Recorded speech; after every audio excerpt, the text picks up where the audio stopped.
And we are live. What's going on, guys? Welcome back. Another night of fights.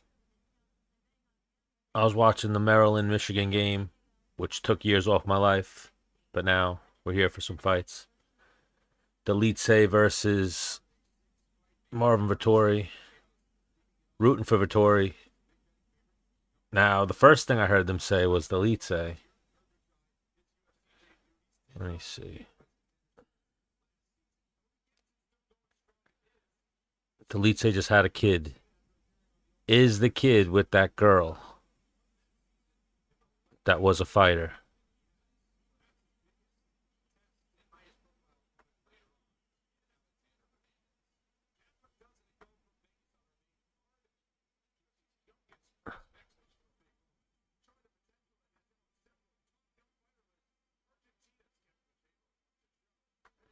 What the fuck was her name?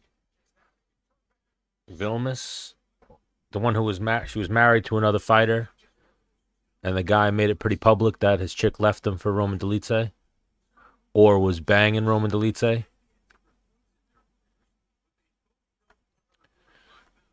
Yes, correction. I don't know if she left him for Roman Dolidze, but she was banging Roman Dolidze.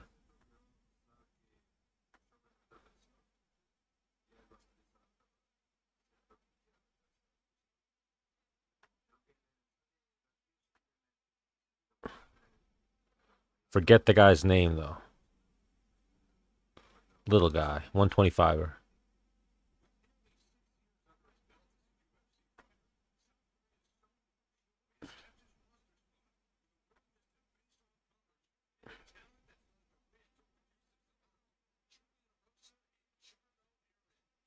Come on, this fucking thing.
UFC Vettori versus.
Another Saturday, another evening of some fights.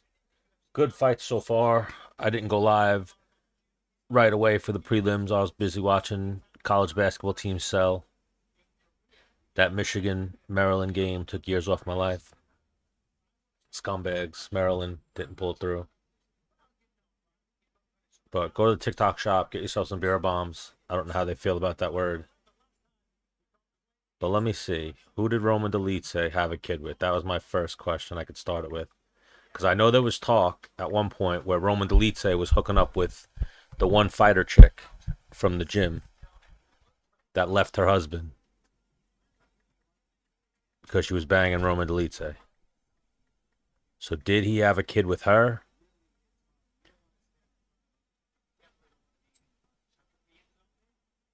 Oh shit, he did. Cheyenne Vilsma is pregnant. 5 months pregnant with my second baby. Is that who he had a kid with?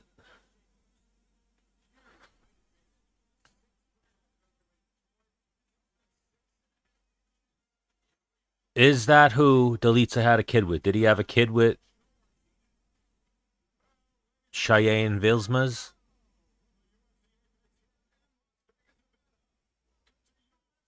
Let's see.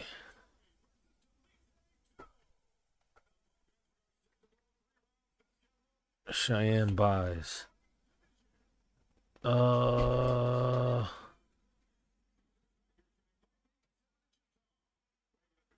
yeah, it's looking like it. Everything I'm finding. If anyone could find the information otherwise, but the first thing that pops up is she cheated on her husband with Roman Dolidze and left him and moved to Batumi to live there with him. But they're saying Dolidze just had a kid. I'd imagine it's a kid with her, or did he leave her?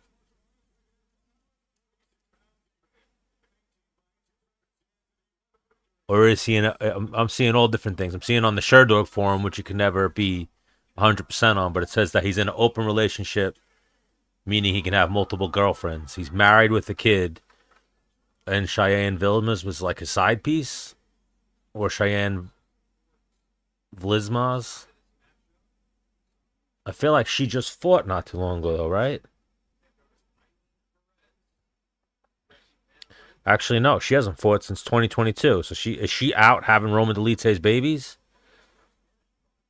Oh shit, I think she is. Born March 2nd, weighing 6 pounds. Oh yeah, so that chick left her. She left her husband and is now having babies with Roman Dolidze.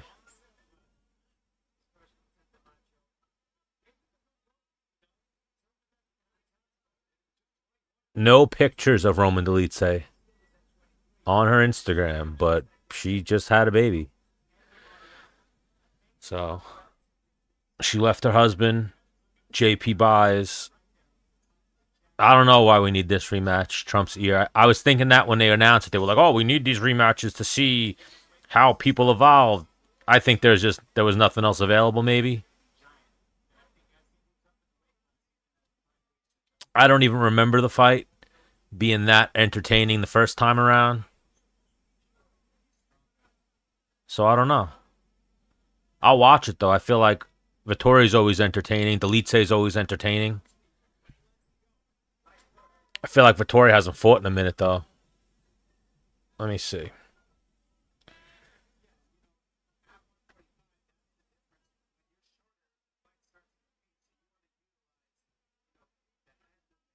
But yeah, I don't see any reasoning for this rematch. Vettori hasn't fought since 2023. He's coming off shoulder surgery. Dolidze's been a lot busier, or a little bit busier. He's definitely busier that he's having kids with Cheyenne Vilsmas, however you pronounce it.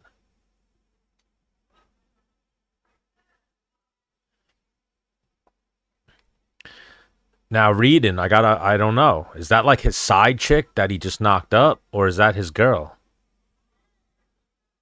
Because I think he was married as well to someone else.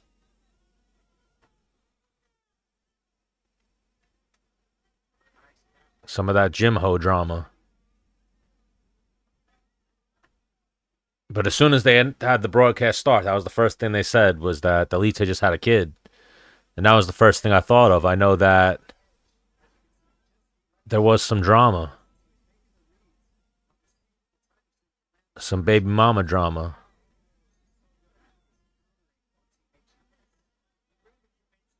So at least it worked out in that sense that it wasn't like she was just a whore who cheated on her husband with some other fighter dude.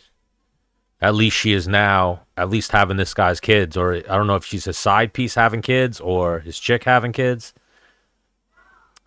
Yeah, but fights in general, just facts. That is a fact.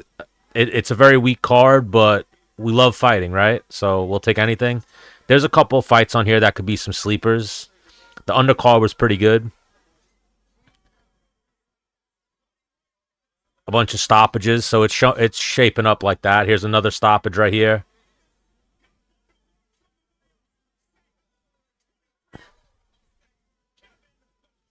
Vachejos.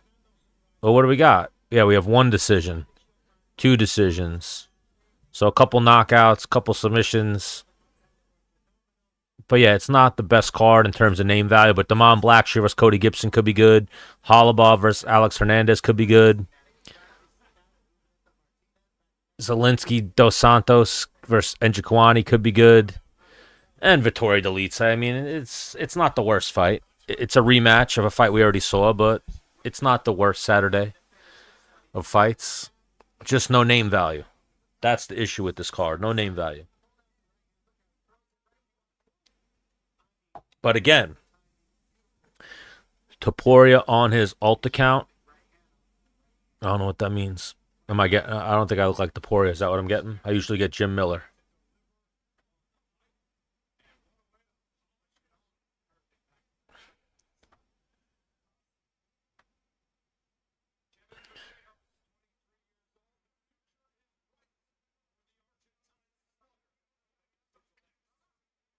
Oh, you're talking about that guy is Vettori or Ilya. Yeah, that kid looked good. Vallejos, or however you pronounce it. What is that? Kevin Vallejos? I used to bang a girl in Florida with the last name Vallejos. Same spelling. But, I'll always be excited for a Marvin Vettori fight. I feel like he's entertaining. And Dolidze. It sucks, though, a pointless rematch, I feel. But what else are they doing right now at middleweight?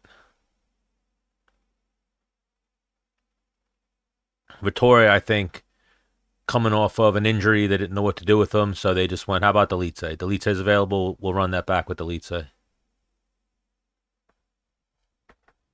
Who do you got? A lot of people I'm seeing are actually picking Dolidze despite him losing the first fight, which is crazy. Usually you go with the guy who already won.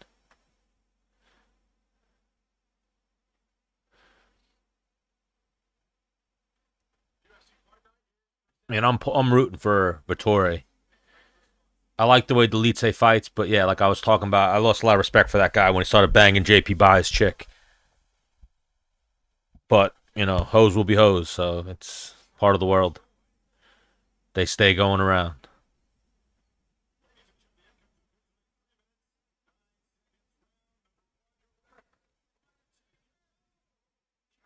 But yeah, this guy, Kevin Vallejos, pretty good. Looked good today.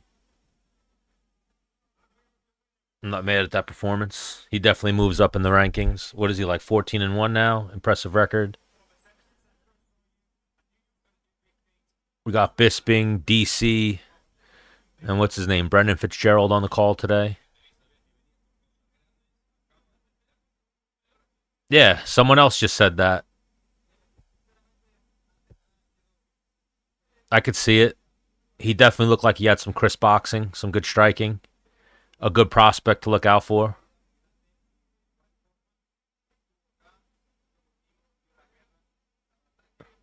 Can he keep winning like Ilya, though, is the question.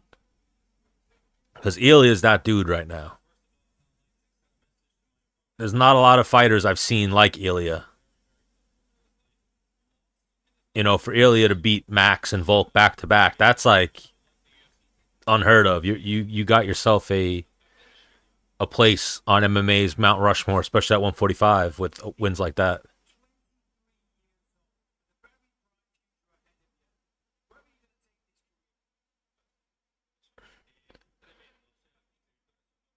Does anybody have Aldo? Oh, Conor McGregor. I was gonna say, does anyone have Aldo and Holloway on their list? But there's nobody that has Holloway and Volkanovski on their list. Did Volk fight Aldo? I forget. There's so many fights, but maybe does Volk have Aldo and Max on his list? Let me see this.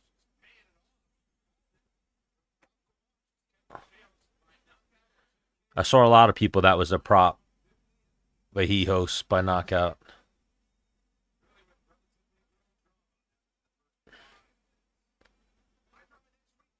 All right, so Volk's got Aldo and Holloway.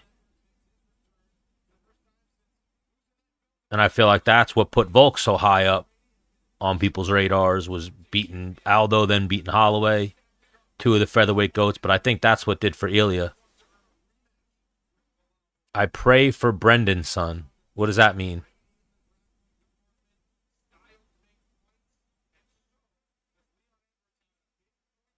I pray for Brendan's son.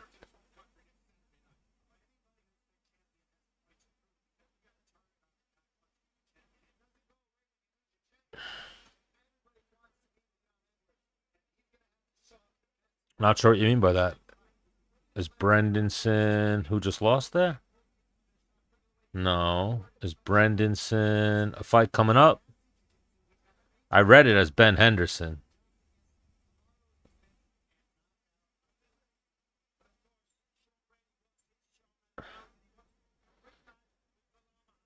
It could be. Cooper movie.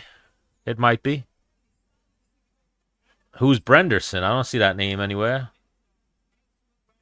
Oh, that's his first name. I always read last names. Brenderson Ribeiro. Yeah. What is this dude from? Dair Nahogazane. Yeah, it looks like they just brought this guy in to get fucked up by this dude. Oh, he's from Kazakhstan, this guy. 10-0.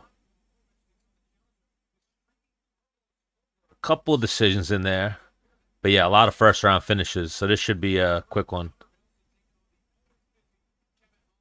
Brenson has 7 losses, 1-2 in the UFC. Been stopped in the first round before 3 times. So yeah, this one might be a first round finish 4 times. So yeah, might be a first round finish coming up. That's the thing with these cards where there's not a lot of name value. You'll get good fights, good action. Like, what do we got? 2 decisions so far. That one shitty girl fight. And that one other fight. What was the other decision fight? I know the shitty girl fight went to a decision. But then there was actually a decent girl fight on the undercard. Cachoeira versus Josiane Nunes. The first fight I missed, the hot chick, Yusini Dubin, lost, unfortunately. Sucks when an ugly chick beats the attractive chick. You'd rather see the attractive chick get some wins. Yeah, Brendan should be losing. He should be getting stopped in the first round. Looking at both guys' records. The Kazakhstan guy's got a lot of first round finishes. Brenson's been finished in the first round a few times. 1-2 in the UFC. 10-0 versus 16-7. So I used to train with a lot of really good fighters, and how they would scout opponents, they would look at how they lost and how they were, like that. Those are the fights you want to watch when you're scouting someone. Not how they do when they look good. How do they lose? And then you want to replicate that. So I'm seeing Brenson's been stopped in the first round with strikes a few times. Been submitted too, but this Kazakhstan guy looks like a brick shithouse. So I'd imagine quick stoppage. But we'll see. It's fighting. I saw a lot of people were picking Vallejos with a KO, and he just got that one. Ryan Spann, no business being up at heavyweight. And then even that fight was actually the fight that kind of rushed me to get a live stream up, is the fouls in that fight. They got to start just deducting points. That shit's fucking terrible. Oh, hold on. I'm going to hop out and restart this TikTok because they flagged me quick. They stay fucking with me.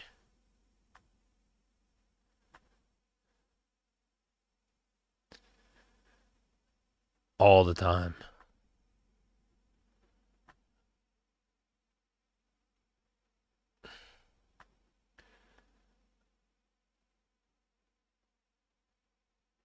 But again, I got too into college basketball today. College basketball really ruined my fucking day today.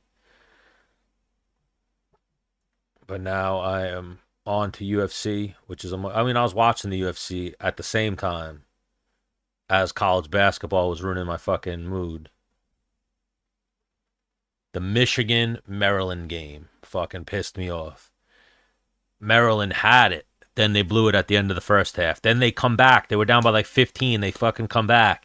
They're up by 1 with like 5 seconds to go. And they literally gave a wide open fucking layup to end the game.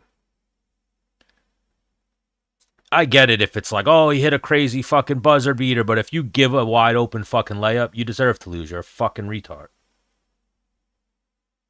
Said that another bad word. Go to the TikTok shop. Get the beer tacos. If I get my next purchase from the TikTok shop, that's what it's going to be, the beer tacos. Gotta get the beer tacos.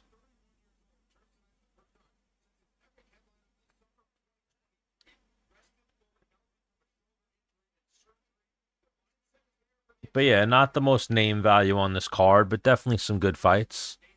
Hasn't disappointed so far.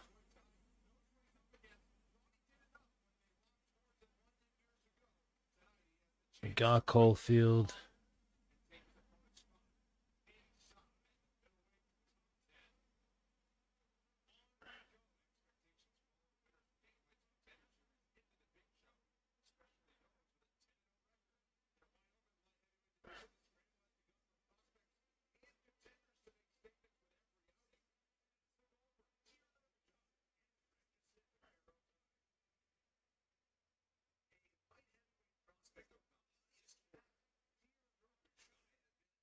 Deer Nergashai is how they're pronouncing it. Versus Brenson Ribeiro. They're saying Brenderson, but I don't know how you're getting that with that spelling. Brengerson. Dair Nergazai. Is Dair Nergazai the next guy to watch? 205, undefeated. Yeah, I think it'll be Nergazai quick. I'm seeing maybe first round.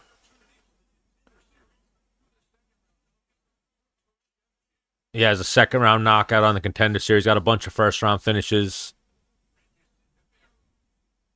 Is Brengerson tall? Because he looks very small. Looks skinny for 205. I want to see what Brengerson's height is. Looks very lean for 205. 6'3".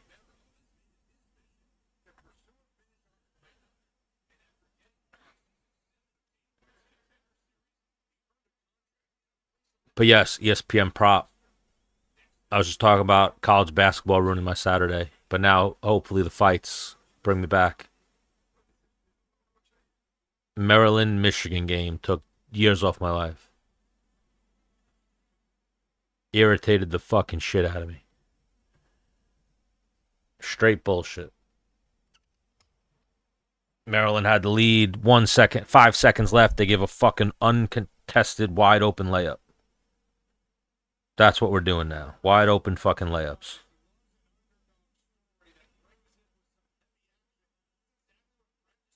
To end your season. They should have fucking fouled the guy instead of giving him a wide open layup.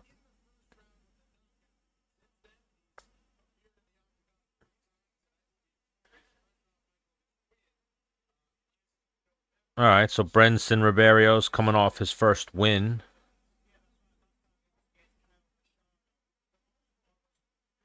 but I don't think it's gonna go good for him here.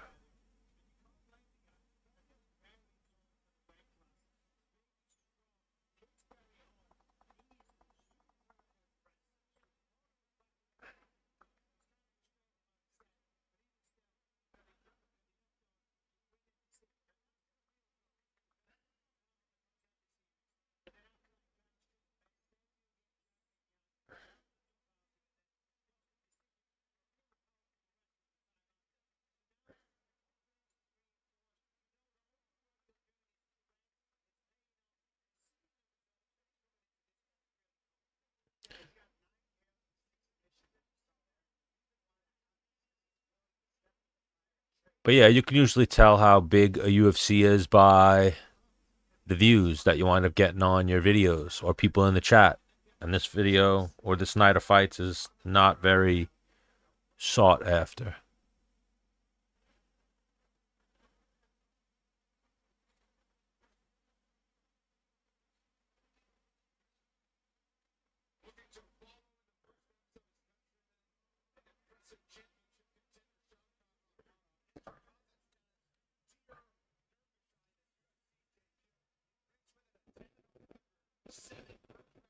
So this guy's putting on for Kazakhstan.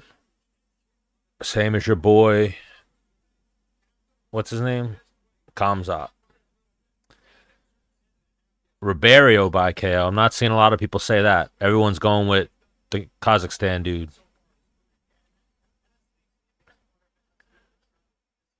I do see Saeed in his corner. So is this guy with at Killcliff right now?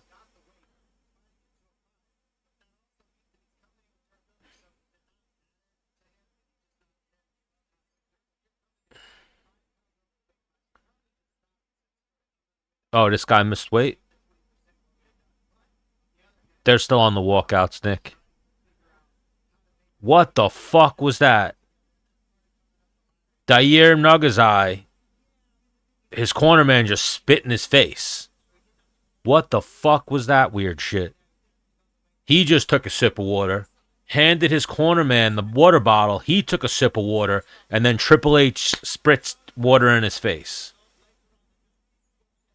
What the fuck was that? I can't remember ever seeing that. What the fuck was that?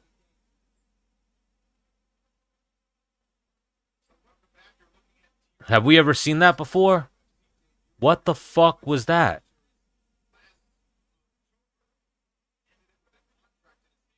That was some weird shit. Thank you for the follow beyond. You saw that shit. All right, I'm not crazy. That was fucking. I had to do like a double take, and then I was like, what the fuck did I just see? Oh, so this dude missed weight by 5 pounds. Doesn't look like he should have missed weight. Definitely had the weight to cut. He actually looks like he might be a small 205 or like he could make 85. Brenson Ribeiro is a long, lean 205er.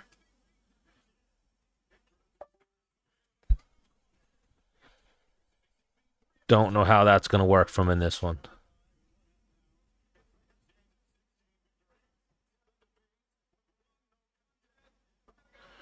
But yeah, this one should end early. You wonder when a guy misses weight what that's about, but Ribeiro has been finished in the first round before. He's got some first round L's.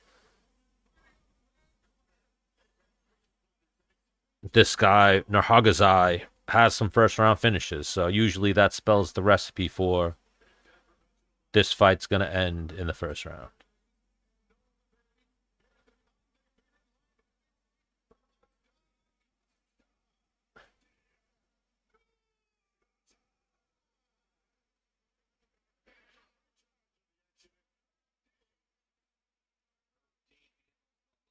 Herb Dean's bitch ass, our referee for this one. Bro, what's up, David? Good evening. That was some creepy shit. Spitting in dude's face like that. Hello, Deb. Watching the UFC. Who's watching? We got Dair Nahagazai versus Bredson Ribeiro. How are you guys on this fine Saturday? As long as this fight's on, I'm good. Shitty day with college basketball. Couple teams sold me. Mainly Maryland, but now we're on to fights. So fights usually a lot better. But they definitely took a lot of steam out of my Saturday. Ooh. Both guys exchanging kicks early. Body kick. Ribeiro misses with a head kick. Good straight left to the body by Nurgazai.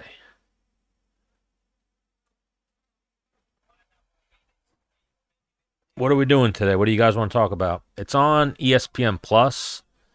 Right now, we're 4 minutes left in the first round. Nice left hand just landed for Nurgazai.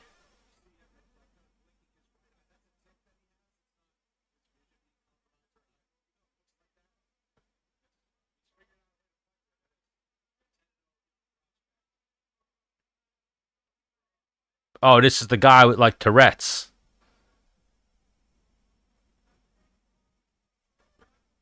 Or whatever that would be. He has like a tick. It could. I was thinking it would go under. We're at 3:20 left in the first round. But they're doing a lot of feeling out right now. Both still throwing strikes a little out of range, so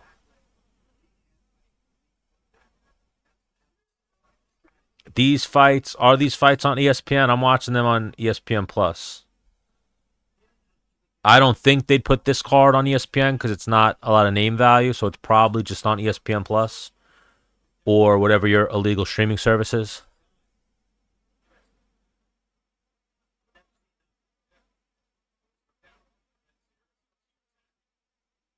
So yeah, Nurgazai's got this weird tick where he doesn't stop rubbing his eye. That's what he keeps doing. He won't stop rubbing his eye. I mean, sometimes ticks like that are good. Who got dropped? Are you ahead of me?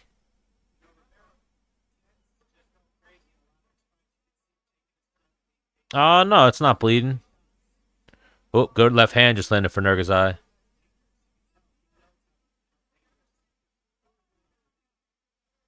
Oh, nice little right hand just landed for Ribeiro. It's not bleeding. They just said that he has a little tick, that he does that little eye rub.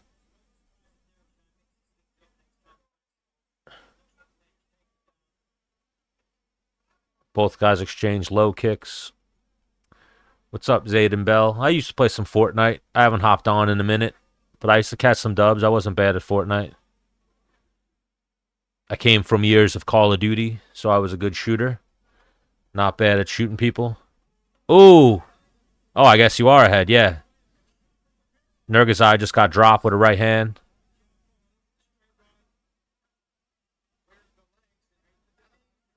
He's back on his feet, though. He ate that well.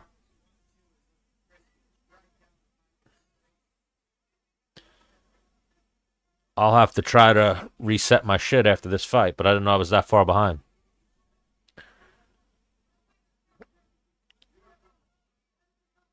Yeah, he had a nice right hand. Just running in with his hands down. Minute left, first round. But I think I'm a little bit behind.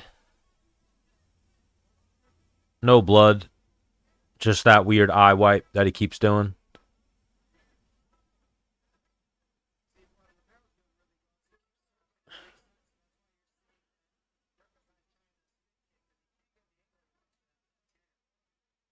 But yeah, I almost feel like Nurgazai. I mean, I guess Ribeiro's a little long and lean, but Nurgazai looks like a middleweight in there. Ooh, good body kick by Ribeiro. I mean, now it's looking like it's going to go over 1.5. Definitely Ribeiro winning this first round. I mean, Nagazai landed something there. Landed a right hook that looks like it stumbled Ribeiro a little bit.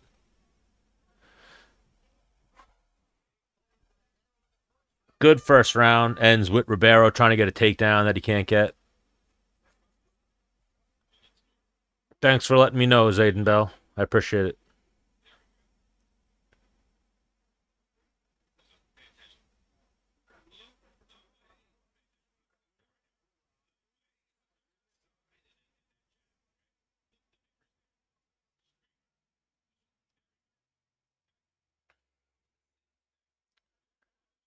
Renson Ribeiro versus DR Nurhagazai. Round 2 about to start. Both guys getting prepped, cleaned up a little bit. Nurgazai got dropped at the end of that first round, or the middle of that first round, but he survived.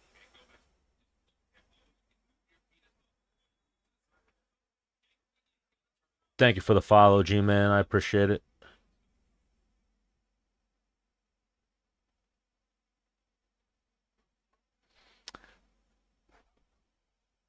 Yes, bootleg Jim Miller.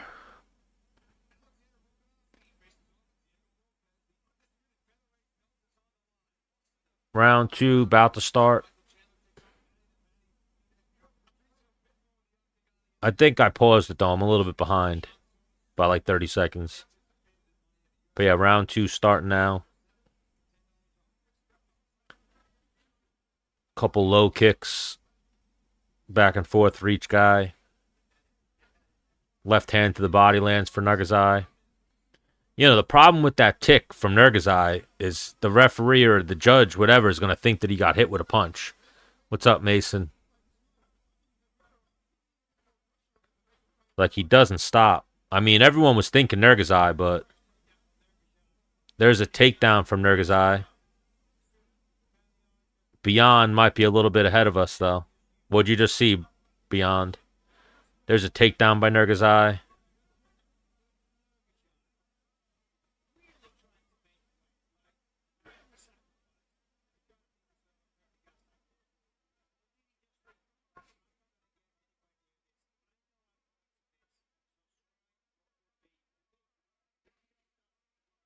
Nah, you're good. Kimura attempt by Ribeiro.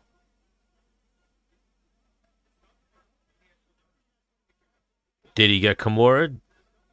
Oh, he's about to get Kimura'd.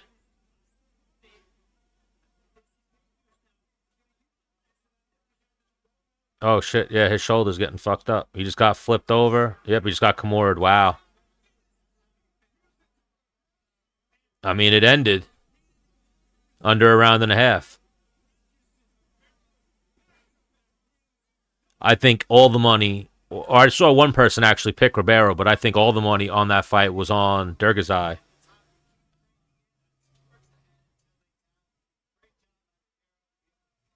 So you look at Ribeiro's record, yeah, that was under a round and a half. So if you bet that, congrats, you won.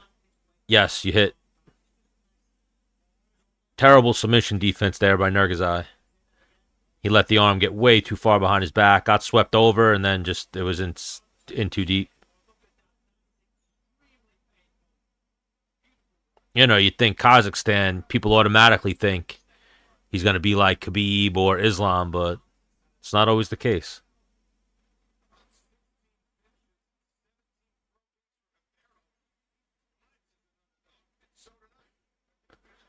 And there's Ribeiro. He was 0-2 in the UFC. Now he's 2-2 in the UFC, so he's getting it together. Another finish. So a pretty good card so far. Some entertaining fights. Couple of underdogs. The biggest underdog on the card won. And now that dude just won. Well, let's see what that dude was. That dude was plus 300. And what was that earlier one? Carlos Vieira was plus 550, and he won. So a couple underdogs winning tonight.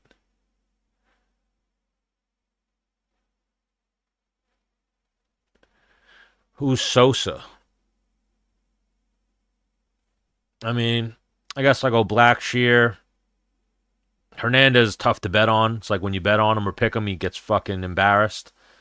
But I would say Zaleski, Vettori, Hernandez, and Blackshear. But Dolidze is dangerous. The worry I have for Dolidze is he's getting up there in age. Definitely has a lot of miles on him. Age usually plays a factor in my picks. Kurt Hollabaw's 38, but he's still a dog. Cody Gibson's 37.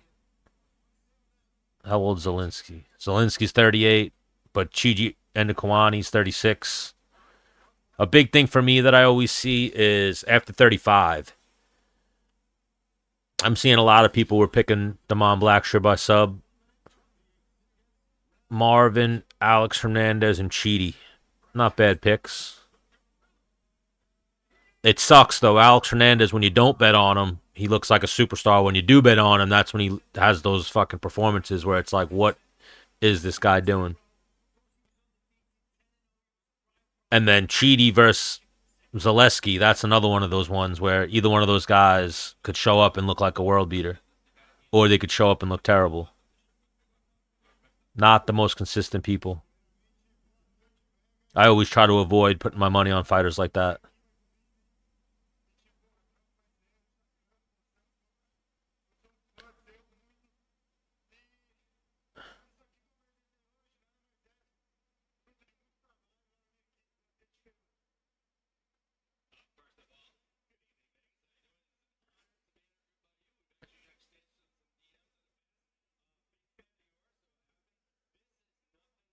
Man, though, it's looking like upsets tonight. Or upsets so far today.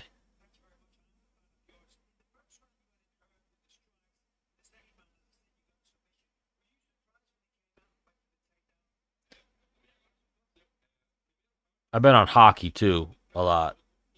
Tage Thompson sold me this morning. I tried to bet heavy on him, wake up, have a good day with the early hockey game. Didn't go my way.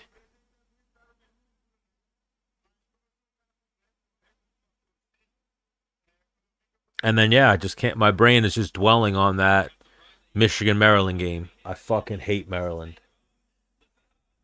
I now hate Maryland.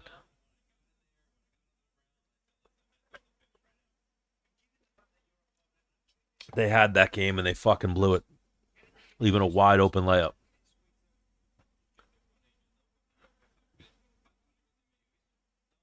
Fucking idiots.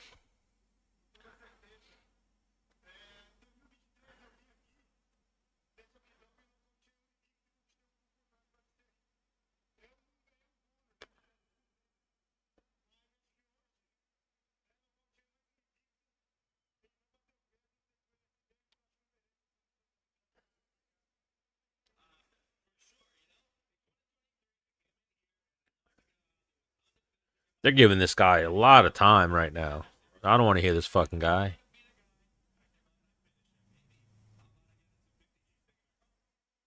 Yeah, Blackshear should win this fight, but we've seen a couple of underdogs pulling off the upsets today.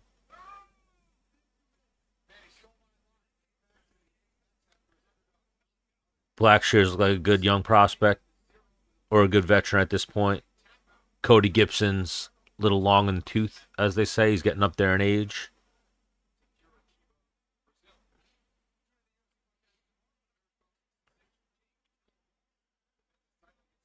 I should have went to this fight, but my back's been bothering me a lot lately. This Callum Walsh fight.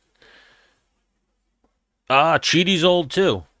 Chidi's 36. Dos Santos is 38, so they're both up there in age. My rule of thumb is usually 35 is when they start declining and they start taking L's, so we'll see. I'm seeing Robbie Lawler in Damon Blackshear's corner, and Sean Soriano, so I'm assuming Blackshear moved to South Florida. I know Blackshear was with Jackson Wink for a minute.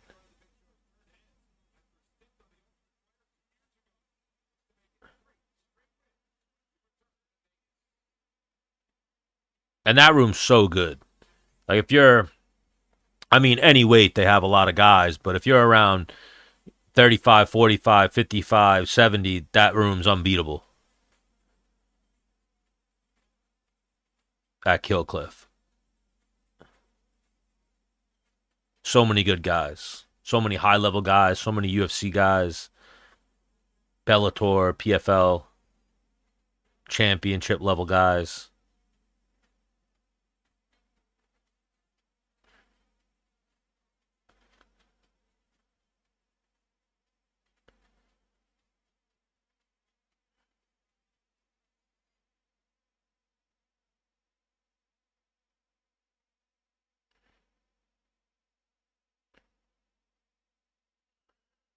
But I don't know how that fight's gonna go. Chidi versus Dos Santos. Dos Santos is always. Let me see. I was gonna say probably the favorite. Yeah, Dos Santos is the favorite. He has a couple of big wins, a couple of good performances. Chidi usually kind of inconsistent, 4-3 in the UFC. Has won 2 in a row though, after a 3-fight losing streak.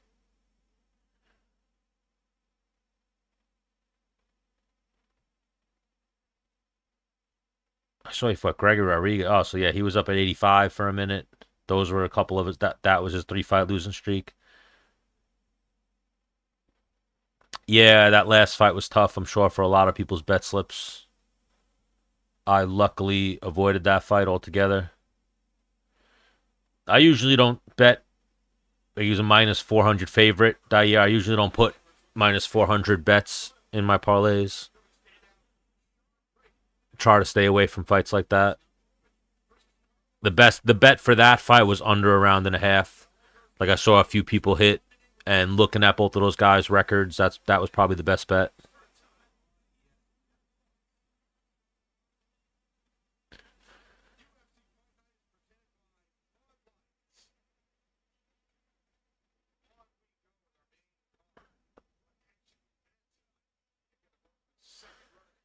Damon Blackshear versus Cody Gibson up next. I think this one too is probably gonna. If Cody Gibson wins, probably fucks up a lot of people's parlays. He's looking like he's dangerous. You look at it at face value, you look at the records, you thought that was a clear win for the other guy, Dior, or whatever his name is. But that guy was 0-2 in the UFC, now he's 2-2 in the UFC, so he definitely looks like he's gotten comfortable. But now I feel like Damon Blackshear is another one. Everybody probably put Damon Blackshear on their parlay. Cody Gibson always looks kind of. Oh, he tapped out my boy Kelleher. He always looks very inferior technically. Cody Gibson is a little wild. Damon Blackshear, though, has looked good technically in all his fights. Again, I usually bet on age, so I'm going with Blackshear. He's younger. Probably a significant favorite in this fight. Let's see what they got him as. Minus 485. So yeah, those fights are tough when you put those fights on your parlay and then they sell and you really didn't get a lot of value for them.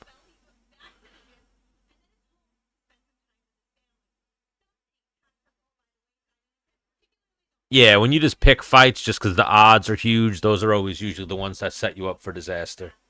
And then those ones sting the most when they lose. A minus 400 favorite to get Kimura is fucking terrible. This one on paper, Blackshear all day. Cody Gibson's tough, though. He's durable.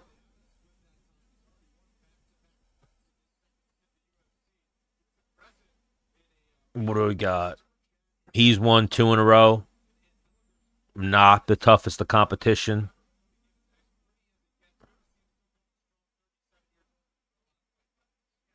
I remember I saw him fight at that Eagle FC. He fought Ray Borg, and that was a good scrap. Cody Gibson. He's tough. He's durable. He's losing decisions.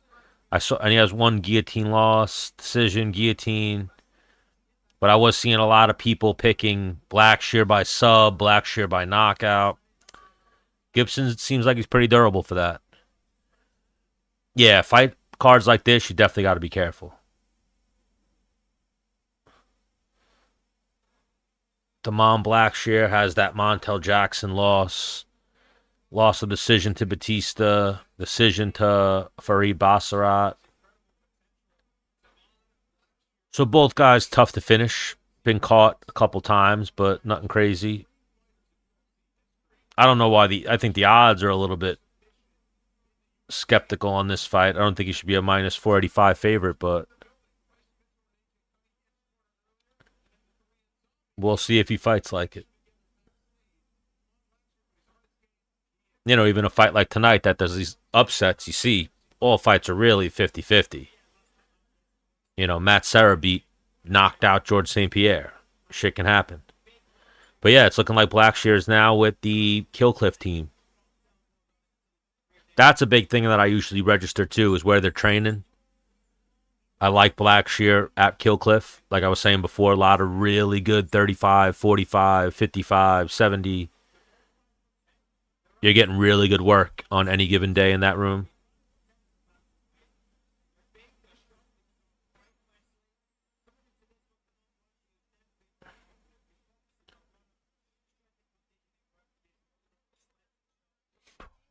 I mean, the odds are saying he wins by decision. It's like minus 115 for the win by decision. Cody, what's his name again? Is it Cody Durden? Cody Gibson. Cody Gibson's pretty durable, but he's getting up there in age. That's always the issue.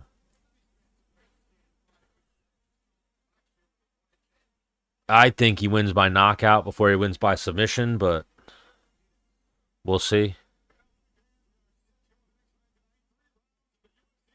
The only losses I'm seeing by submission on Gibson's record are by guillotine. I could see Gibson pulling off this upset, though, too.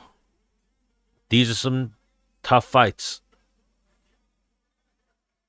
where the odds are so skewed one way or the other, but they're not. They shouldn't be that big of an odds difference between these two.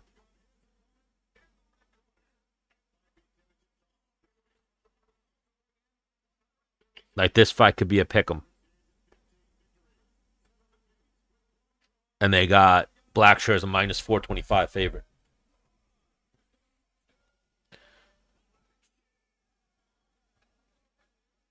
It is crazy though. We're really seeing now. It's always been a case. I'm seeing the live strike so far. Gibson's fucking Blackshear up so far.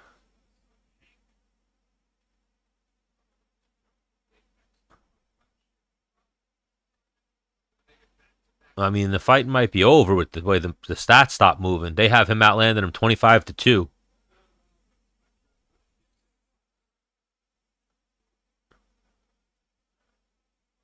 Little right hand for Gibson. Little right hand for Blackshear.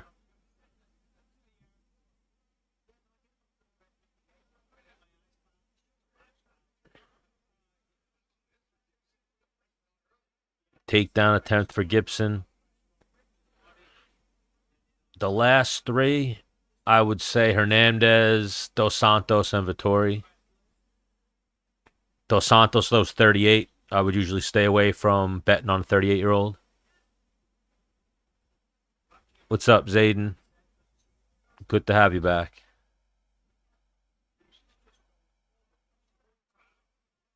Yeah, Gibson just rocked Blackshear with a right hand. He's outworking Gibson so far.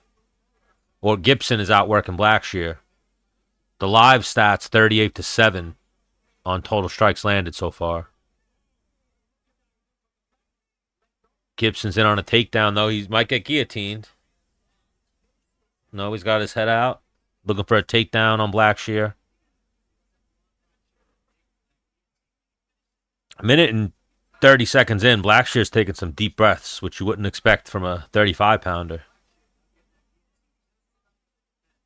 Almost like he's getting overwhelmed. And that's what the numbers would say so far. But like I was saying, those odds were very skewed in this fight. I didn't bet this fight, but I would have liked Gibson as an underdog.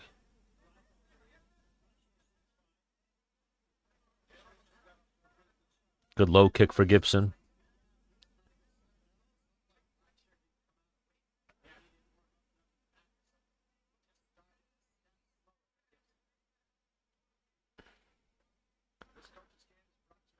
But that last dude, Dior Gashaganaga, he lost when his cornerman spit in his face like that.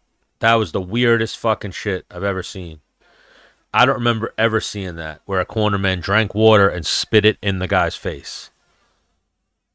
That shit was fucking weird. I'd be lying if I said I wasn't rooting against him at that point as well with that weird shit. That was like some DDP kissing his cornerman.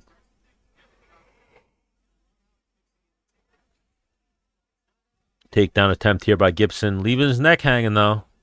Up. Oh, Blackshear jumped on a guillotine. He's got that guillotine. Gibson's trying to defend. Doesn't have his hands clasped.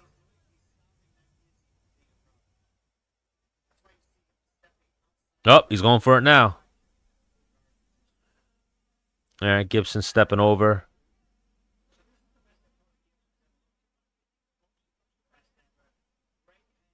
But yeah, Gibson, I've seen that on a few of his takedown attempts. He kind of leaves his head hanging there for too long.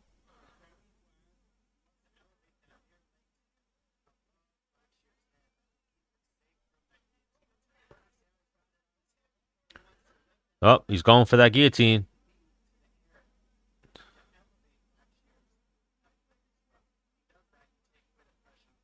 It looks like he has a power guillotine, so he may have this. Gibson might be in trouble here. Oh, yeah, Gibson just gave up top position. No, he got out. He still got his hand under Gibson's throat, though. He's got Gibson. He's on top of Gibson in side control now. Gibson trying to regain his half guard, but can't. And now we got Blackshear on top. Oh, little reverse triangle. More of a desperation attempt by Gibson. Gibson is not good off his back.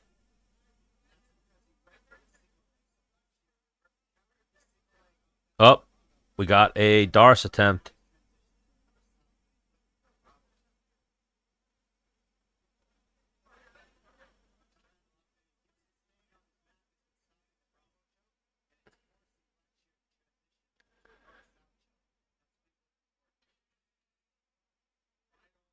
Good job by Gibson there staying alive, but he was putting himself in bad spots. And even the live strikes 40-9. He did all that work early. He might have gave that round away by almost getting submitted a few times at the end of the round. That's why you gotta protect your neck.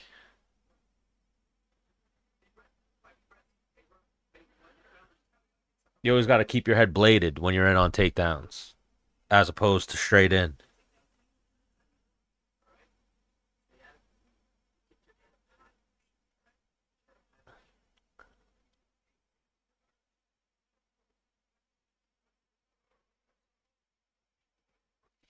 That's a tough round to score, though. How are you going to score that round? I'd lean 1-0 Cody.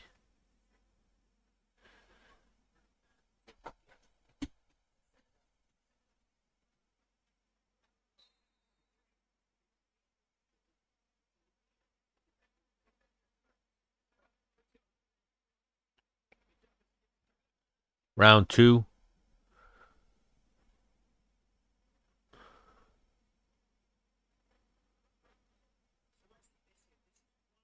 Ooh, good elbow by Blackshear.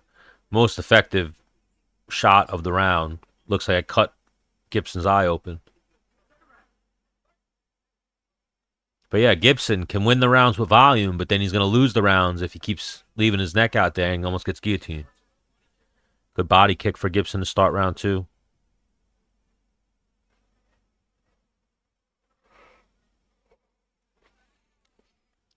But now he's bleeding, so that blood's going to make it look like he's losing the round to the judges.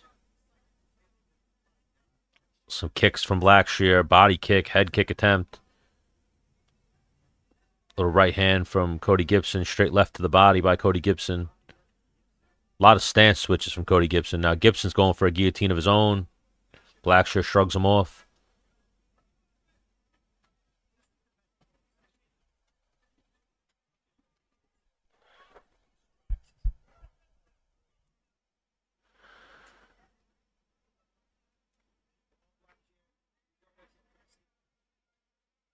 I got Vettori in the main event.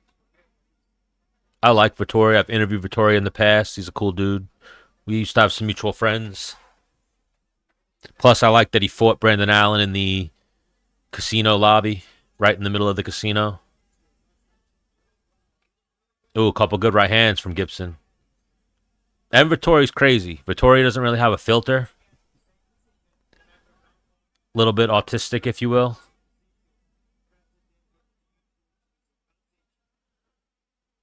No, you're not, Zayden. Ooh. Now they just rainbow wheeled me. Right as Cody Gibson got a takedown. So 3:20 left. Cody Gibson on top. Keeping his head. Ooh, nice switch there by Damon Blackshear.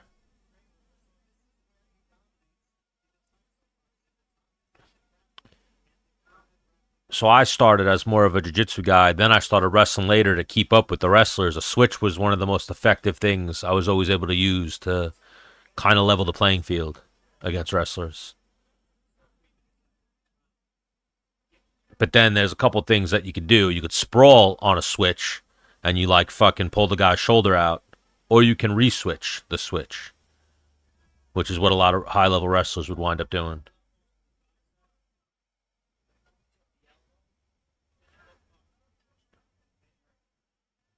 And then you could wind up just both kind of in on a single, and it's whoever's better at finishing a single. And it was usually the high-level wrestlers. Oh, Blackshear's looking for a Kimura right now. Digging some elbows to the thigh. Cody Gibson, the blood from the eye of Cody Gibson. Definitely a good optic for Blackshear. You're seeing Gibson definitely isn't too good off his back. A lot of holding. I feel like that reverse triangle he threw up was a little bit of just a desperation to just not get hit with attacks. And now you see even here, he's just holding. There's no scrambling. There's no readjusting his hips. There's no regaining his guard.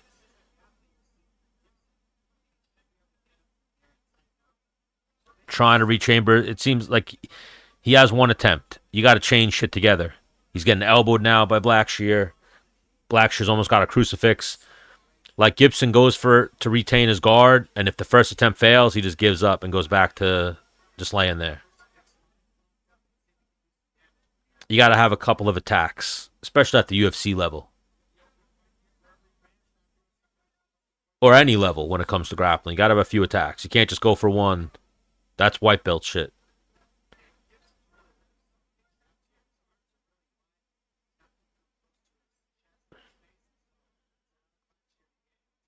Yeah, Gibson, if anything in this fight, is showing is his grappling.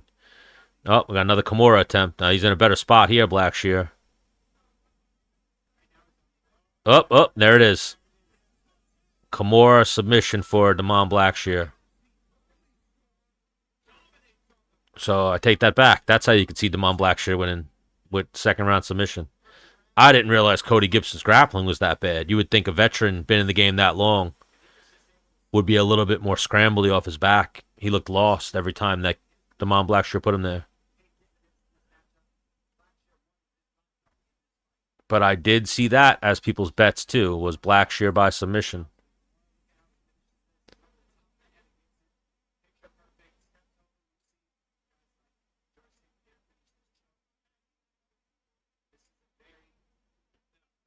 Nice Kimura.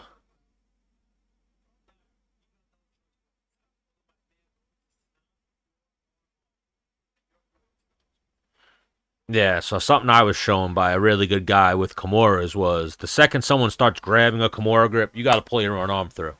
And you got to keep hopping your hip over so that way you can't get your arm put behind your back.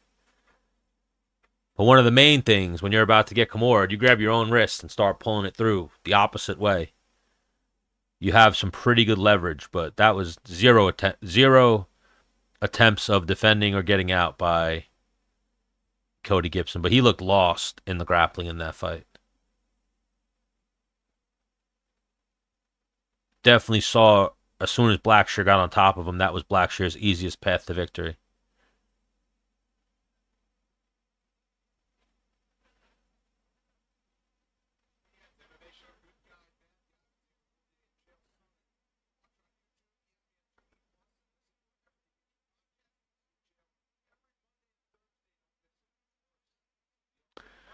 Hopefully him too now. They don't give him 7 minutes to talk.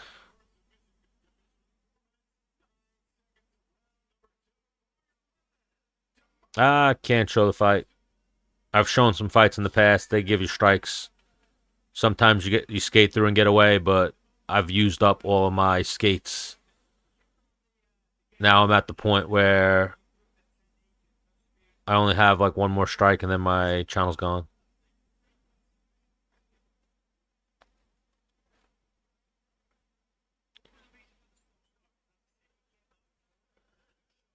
Definitely a slow start there for Damon Blackshear. He was in trouble early, but terrible grappling by Cody Gibson.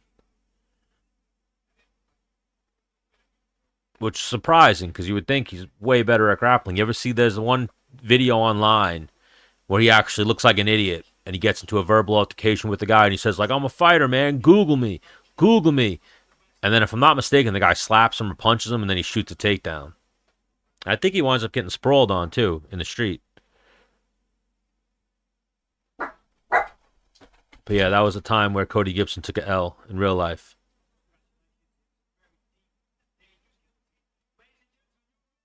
Kimura Bisping. You must not have been seeing with that one eye. Kimura for Damon Blackshear.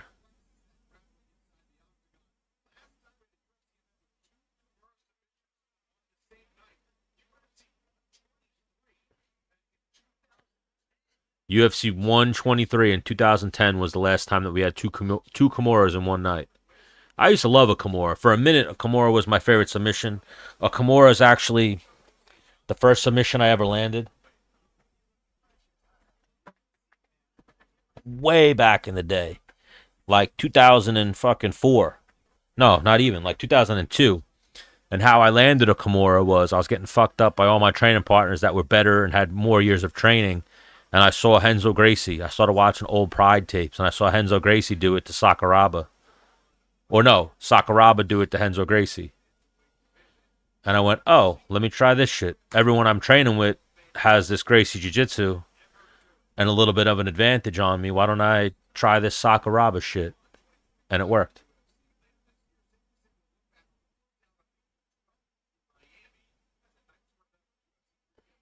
Shout out to the OG Sakuraba for the gift of the Kimura.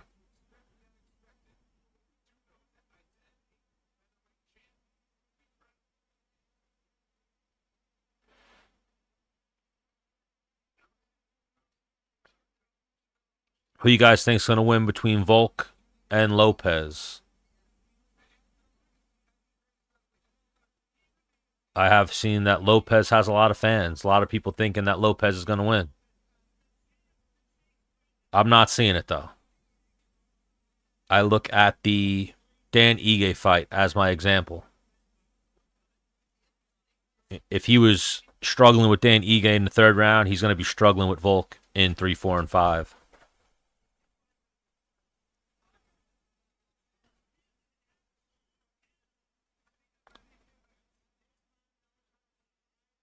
He will definitely be struggling with Volk in 3, 4, 5.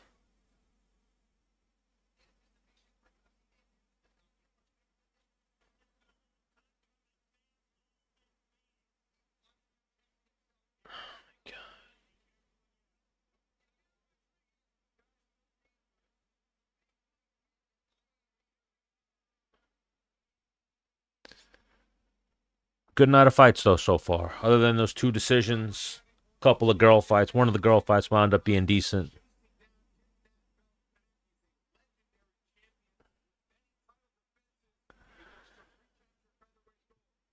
But yeah, I think Volkanovski's going to drag Lopez. Fuck him up with low kicks, body kicks, land some good punches. I think Lopez is going to be a step behind Volk the whole fight. 4 weeks from tonight. I feel like Ilya and Islam, just 2 of the best. Volk's one of the best, too. He's just third behind those 2 guys.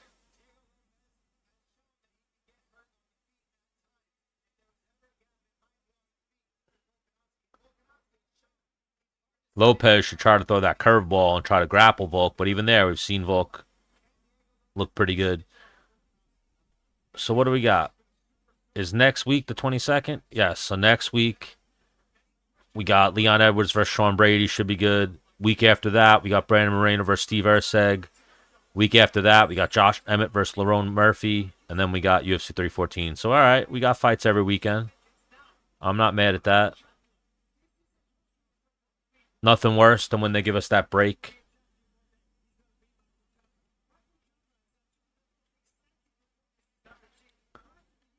Chandler versus Patty. Who do you guys think wins that one? I'm actually going Patty in that. I think Chandler lost some of his best years sitting out waiting for Red Panty Night that never came. Cost himself. He was already a little bit on the tail end of his prime, but I think he definitely cost himself some good years just waiting for that fight. Let's see. I think, if I'm not mistaken, the last time he fought was Oliveira at UFC 309. I forgot about that fight. I was going to say Poirier. All right, so he fought Oliveira. I totally forgot about that fight. His 5-round L to Oliveira. All right, so he's fought in 2024. But yeah, I'm liking Patty Pimblett that night. He's lost 4 of his last 5, Chandler, albeit to the best of the division. His one win was Ferguson. So it's like, come on, bro. This fight, I'm going with Alex Hernandez. But very inconsistent guy. We'll see what happens. Definitely not someone you want to put your money on. I have him in a parlay. You know, like at one point, he was looking like he was going to be a killer. Like, Drew Dober, all right. Thiago Moises, all right. Moicano, all right. Billy Q, all right. You're moving down. Bill Algeo, Damon Jackson. Now it's like you're really moving down the ladder. Won a split decision for Austin Hubbard. I feel like he just hit a wall, and his body almost doesn't do what his brain doesn't let his body do what it's capable of. He's still only 32, 7-7 in the UFC. Some nights he looks good. Most nights he looks shitty. But we'll see what he does tonight. Kurt Halabaugh, second run in the UFC. He's 2-5 overall in the UFC. Won that Conor McGregor versus Chandler Ultimate Fighter season. Lost to Trey Ogden. Beat Kaiman Kushewski his last fight by decision. Had a 3-fight losing streak in the UFC at one point.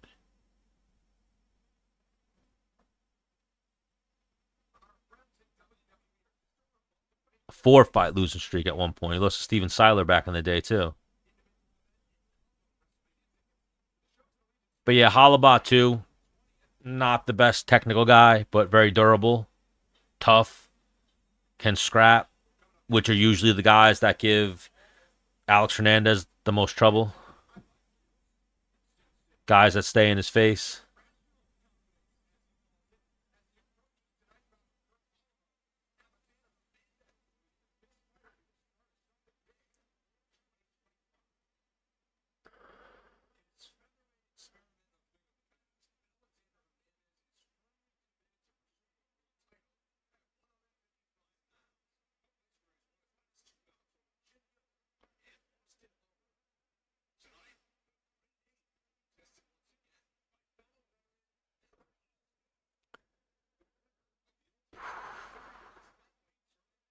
We got Kurt Halabaugh versus Anthony Hernandez coming up next.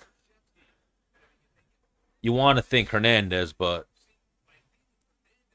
I picked 4 dogs. What 4 dogs?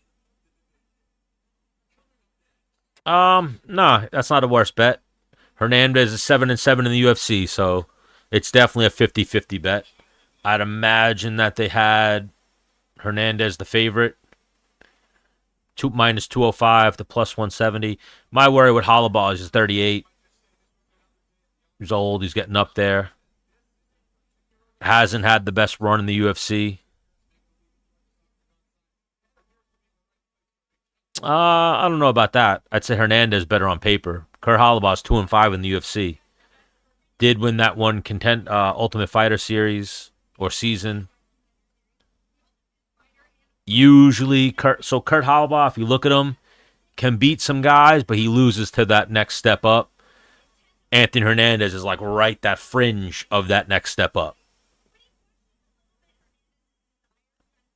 Dare I say, Hernandez is like the gatekeeper to that next type of fight.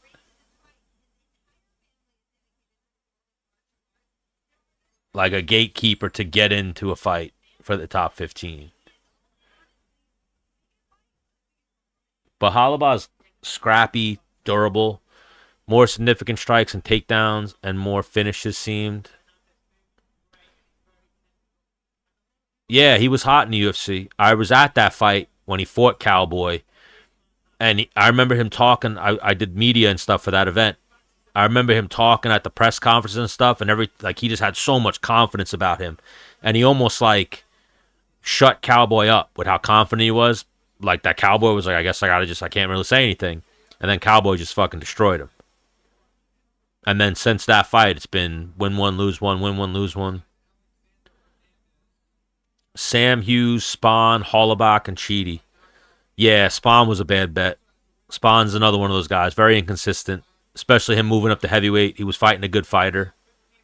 But even that fight pissed me off because the referee kept having to warn, what was his name, Costas, about illegal eye pokes and low blows and shit. It's like, bro, immediately just take a point. If the rule was take a point for an eye poke or a low blow, we'd see none. We would see none. People would be more conscious and more in control of their weapons. Punch to the back of the head, low blow, or eye poke. Point deduction immediately. You do it twice, another point deduction. You do it 3 times, disqualified. There should be no warning. The 1 or 2 warnings, the guy's already compromised. He's already fucked up. He already got poked in the eye. His vision's fucked up. He already got fucked up because he got punched in the back of the head. He's wobbly. Or his stomach is weak because he got a fucking low blow. Like, imagine it's a video game. When they land that foul, it fucking cuts their power bar in half. But they don't get a point deducted. They get a warning. What the fuck is that? They got a warning in the locker room. They got a warning before the fight started. Like, what are we doing here? So when you see a fight and the referee's like, I gave him his first warning, his second one. He already got 2 fucking warnings. One by the ringside guy and one in the back locker room when the referee comes in and talks to him. On top of that, you're supposed to be a professional. You're supposed to know the rules. You're supposed to be in control of your weapons at all times. Point deduction immediately for fouls. Don't give a fuck if it was accidental. No disqualification, just point deducted. If you do it 3 times, disqualification. But if you foul someone twice, you deserve to lose that fight.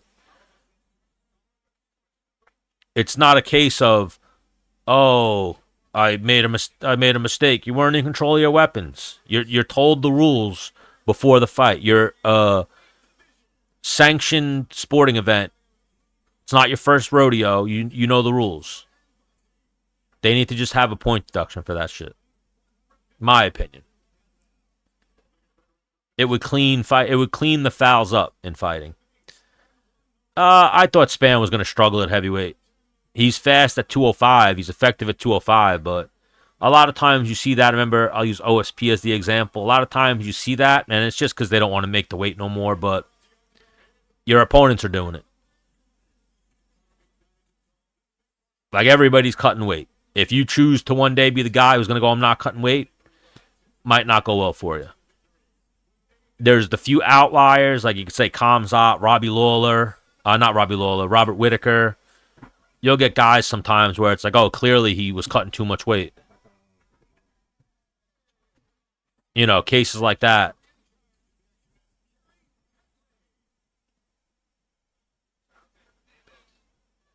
So Alex Hernandez, Kurt Holobaugh about to start.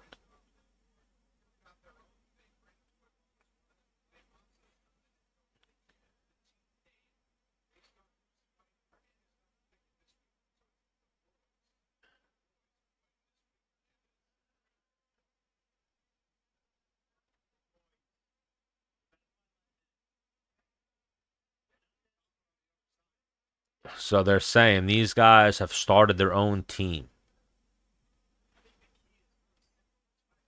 Does not have a name. They name it depending on who's fighting. I feel like that too. Hernandez has kind of bounced around gyms a little bit. Usually not my favorite thing for a fighter. It's good to go around and get different looks, but when you're completely changing your training camp, that's something I actually worry about for Vettori tonight. I know, but he's with a good team, so that's always good. When you go to a proven good team, then it's a little bit different.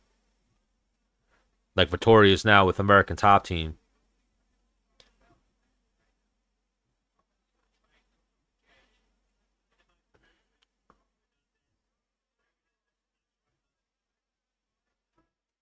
Both guys are swinging here early.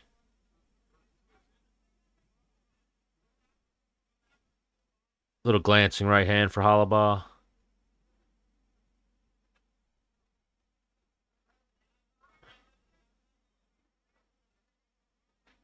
Good low kick for Hollabaugh. Little 1-2 just landed for Hernandez.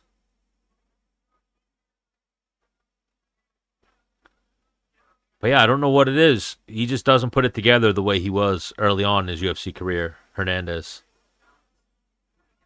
A lot of fighting's mental, and I think he just built himself up so much against Cerrone. Thought Cerrone was old, and Cerrone wasn't old yet. Something I saw yesterday that I kind of totally forgot is Cerrone was on quite the losing streak before he got out. He lost like 6 fights in a row, which was fucking crazy to me. I didn't realize he went on such a skid. Yeah, definitely far less dangerous, Hernandez. Well, I think his cardio is better because he changed the way he fights. He fights a lot. He used to fight a lot more reckless, which was to his benefit. That's how I think he caught Dariush. Dariush, too, just bad luck in MMA. That's a perfect example of it, him losing to Hernandez. Like, who was he supposed to fight? Moicano. And now I haven't heard anything on Dariush. I'd have to look and see if he has anything lined up, but he lost that opportunity. Then I think he kind of thought he might get the title shot, and then they went with Moicano. Oh, a couple good shots landed for Hernandez. Minute 50 left. But yeah, Hollabaugh technically just is always usually looks a little bit inferior to his opponents, but toughness and durability.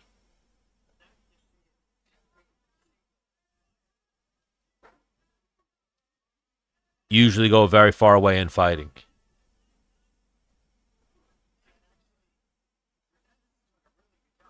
Oh, a little glance. Oh, little glancing right hand for Hollabaugh. Looked like a slip, but then he landed a good left hook as Hernandez was getting up.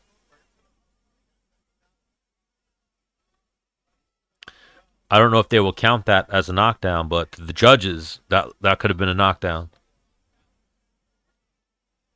Definitely looked like he was more off balance, but there were punches being thrown as he hit the ground.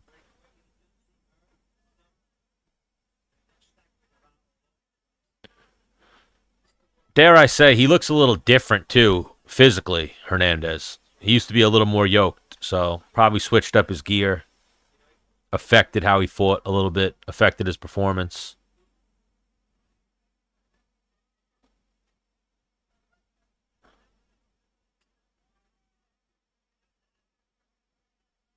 Oh, am I frozen there?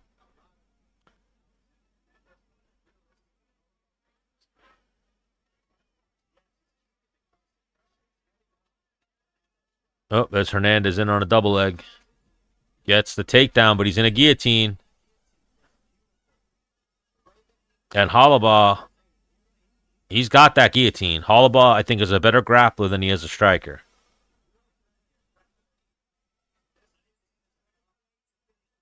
All right, Hernandez says he's good.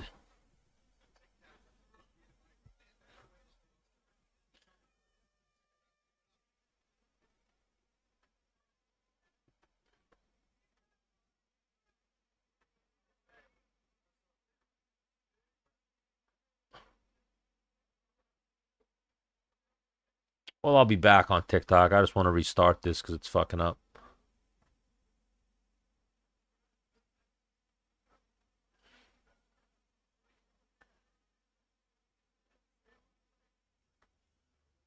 Oh, won't even let me end it.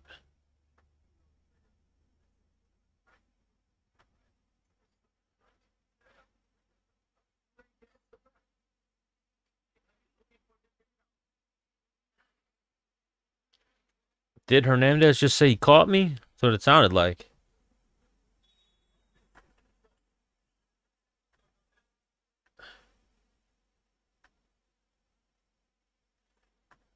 Come on, this stupid fucking thing.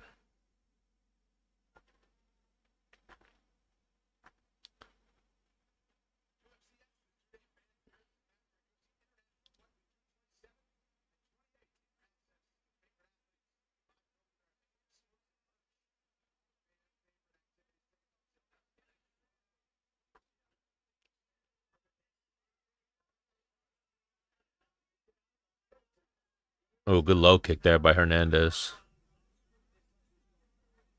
Hollowball's coming out a little heavy on his front foot, starting out the second round.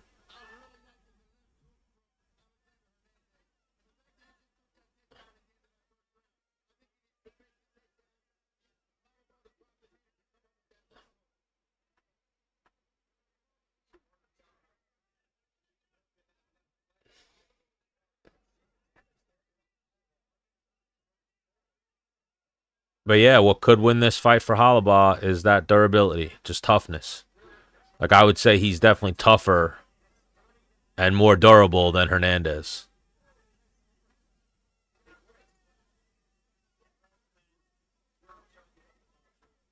And it looks like he's coming on now.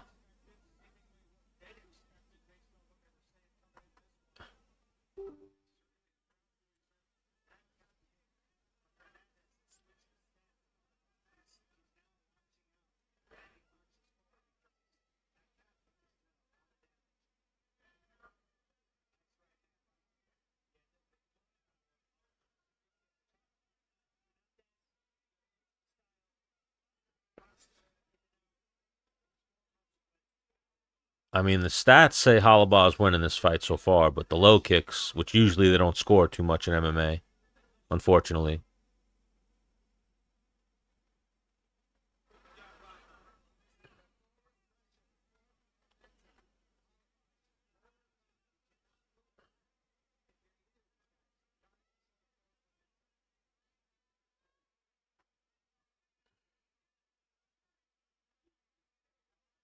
Yeah, Kurt's doing good right now. What's going on, D? Seems like Hernandez withering a little bit, and Hollowball is just biting on his mouthpiece and charging at him.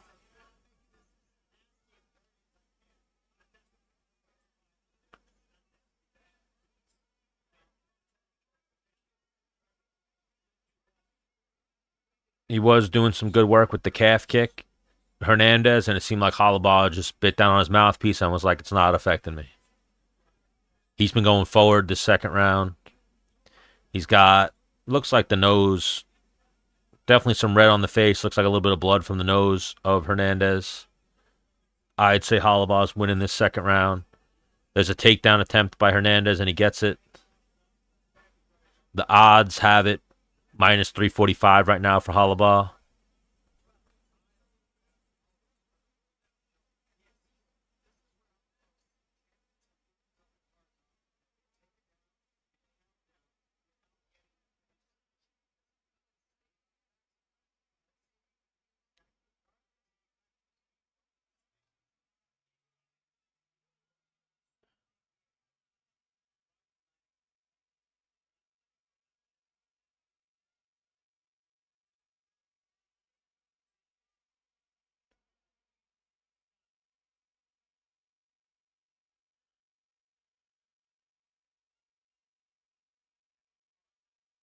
But yeah, I'd say Hernandez's cardio is failing him.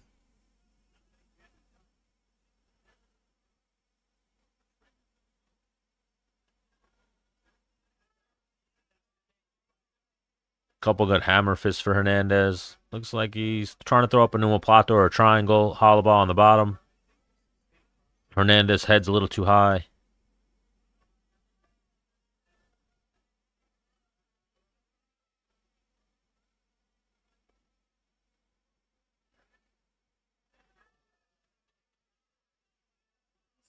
30 seconds left here in the second round.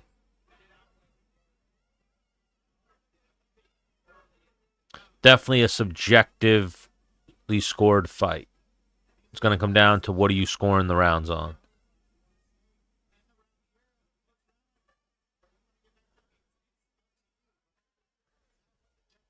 I'd say probably 1-1.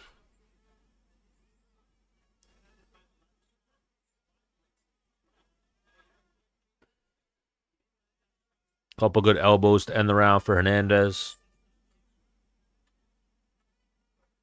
Judges could give that round to Hernandez, though, being on top.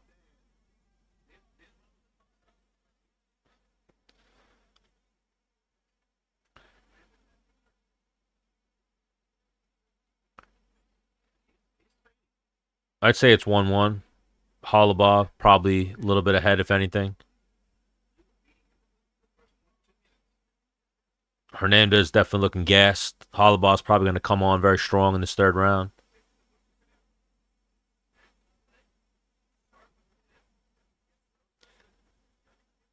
If this round is even remotely competitive, it's going to be a split decision for somebody.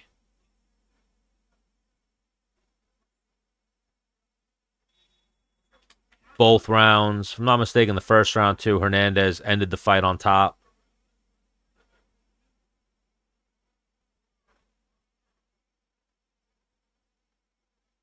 Round 3 about to start.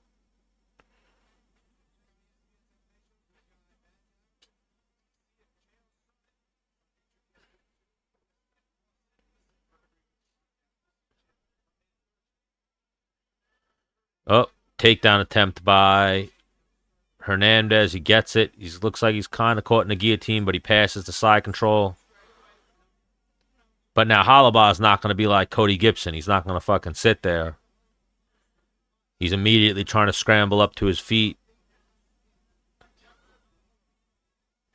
Hernandez trying to take his back, pulls him back to the mat. But you see, Hollabaugh gets half guard, throwing strikes off his back. He's staying busy making Hernandez work. Hernandez trying to set up a head and arm choke. Hollabaugh's aware of it, not going to let him do that.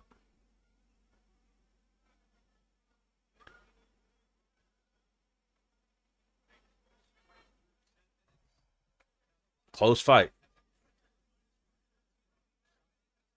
They're saying the live odds right now are 115, both guys, so.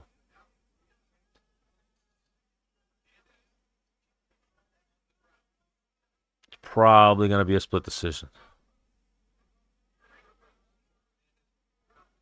Hollabaugh. I'm seeing people have it 20-18 Hollabaugh. I'm seeing 19-19. Up. Little failed attempt at a sweep by Hollabaugh. Hernandez settles in mount. Hollabaugh rechambers half guard.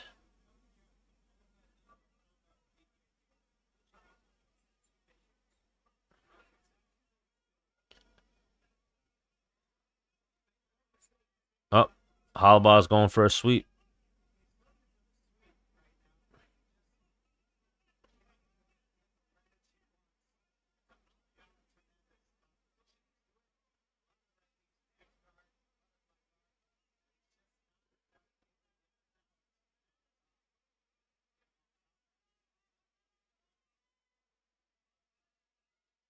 If anything, I'd say Hernandez is probably going to steal this fight simply because most judges score the fight with whoever's on top. But he's getting outlanded by Hollabaugh on his back. Like Hollabaugh's landing more punches off his back. He's just Hernandez just landed like his first 3 punches this round. 2:10 left. Hollabaugh's trying to sit up for a guillotine.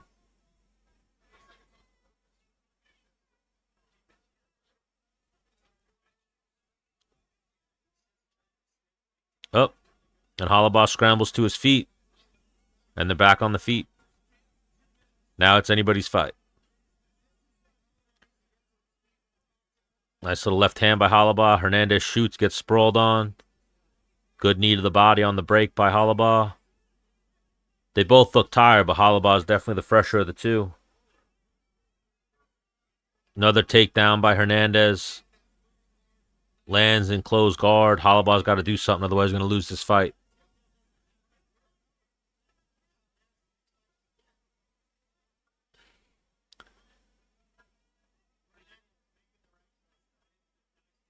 But see, like, that's part of my problem with the way they score fights. Oh, he's going for a head and arm triangle at least, but Hernandez is laying praying right now. He's not doing much with these takedown attempts.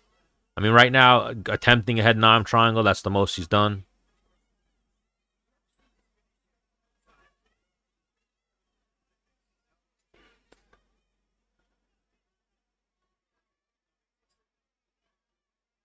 Yeah, it's probably going to be a split decision for Hernandez, I would think. I thought Hollabaugh did enough to win as well. Yeah, this card's been good so far. Usually that's how these cards wind up. The no-name cards wind up with good scraps. Only 2 decisions so far.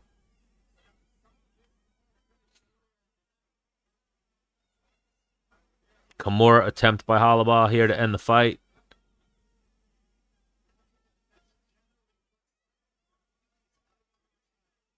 Couple good elbows by Hernandez.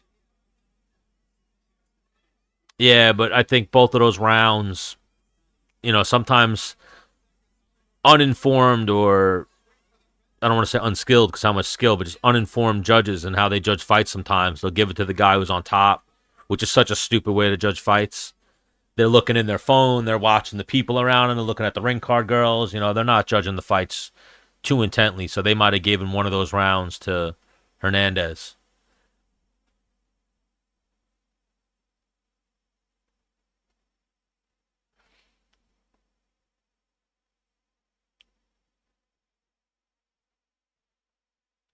Definitely a split for somebody, I think. For who? We shall see.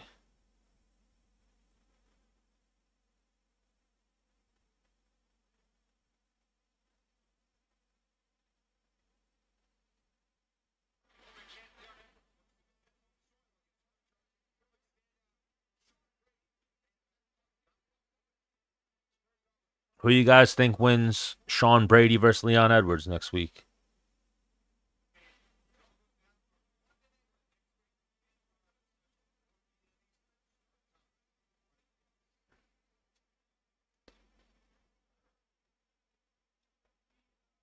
Yep.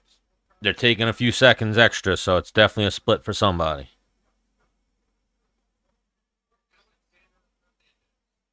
Let's see.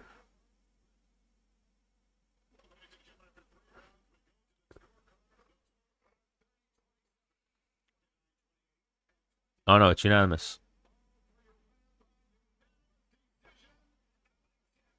See, 30. One judge had it 30-27. That's simply because he ended 2 rounds on top. That's a bullshit decision, I think. That's exactly what I was just saying. They proved my point. The one judge who judged it 30-27, he judged it on, oh, well, he's on top. He's on top. He was getting outstruck from the bottom.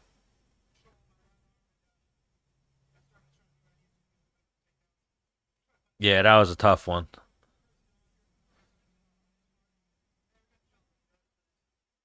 But they were close enough rounds, so I thought it would have been a split for Hernandez, but I thought Holloway won the actual fight. But yeah, definitely 29-28 for either guy. Should have been the scorecard in that fight. 30-27 is a little outrageous, but that shows some judges, that's really how they judge fights. Who was on top? Like, let's go here now.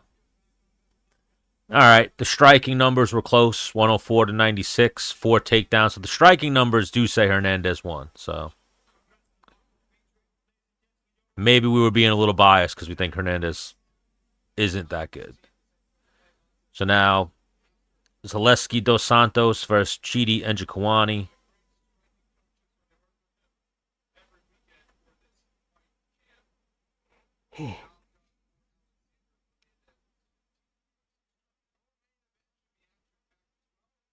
This one should be good.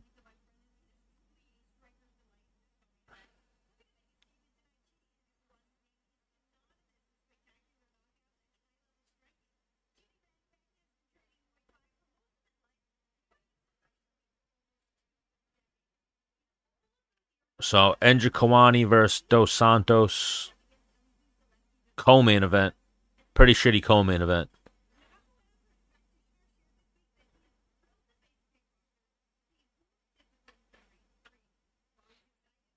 This guy's claim to fame is that he wheel kicked Sean Strickland. But a 38-year-old versus 36-year-old, so it's gonna be who's been keeping up their body better.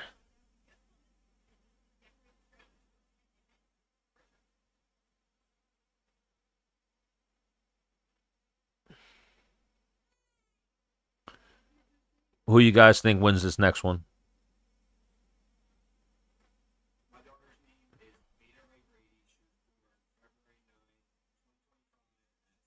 Oh, they're going into promos now. We got Sean Brady with his kids.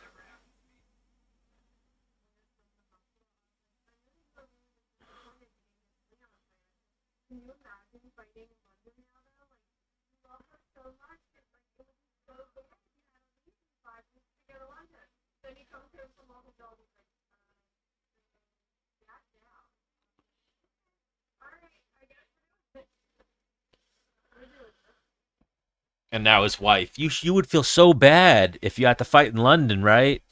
Bitch, shut up.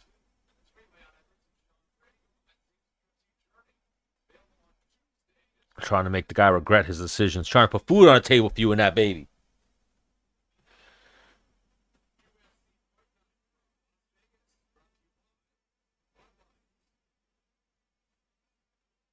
Oh, fuck.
think Vettori wins the main event.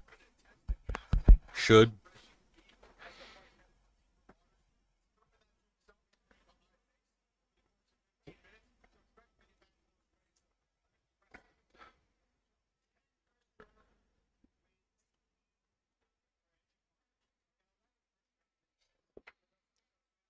Both guys with a lot of first round finishes. A 2-year layoff and shoulder surgery.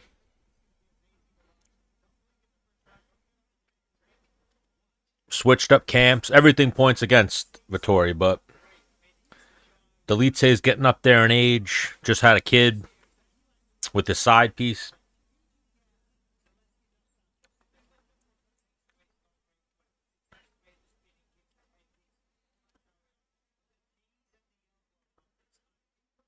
The sports books have slight favorite for Vettori, slight underdog. Dolidze 135 plus 135 minus 160 for Vettori.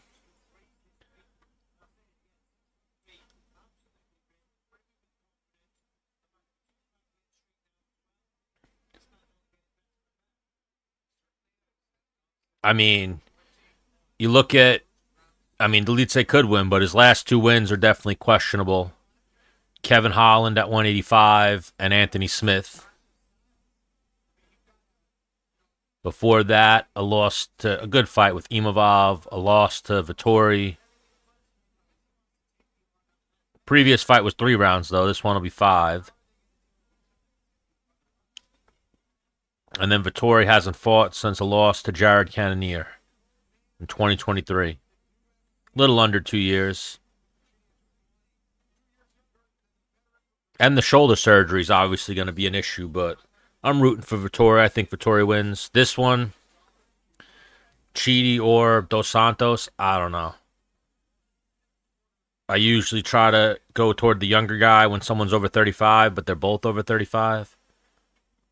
Chidi's 36, Dos Santos 38. I lean towards Chidi. I think Dos Santos is a little favorite.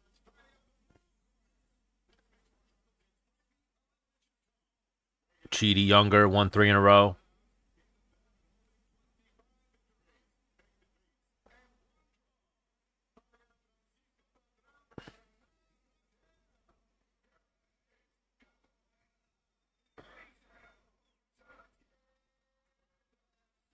Wouldn't be surprised if either guy wins this fight, though.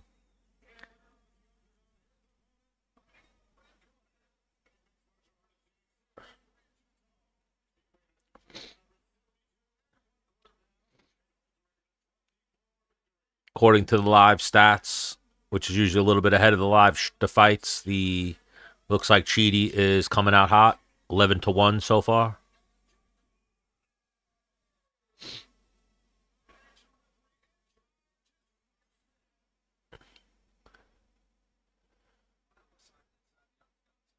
Mark motherfucking Smith as the referee. Your boy Mark motherfucking Smith. Round 1. Live stats saying 12-1.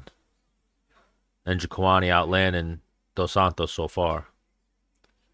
Dos Santos is usually a little bit of a one strike at a time type of guy, not really combinations.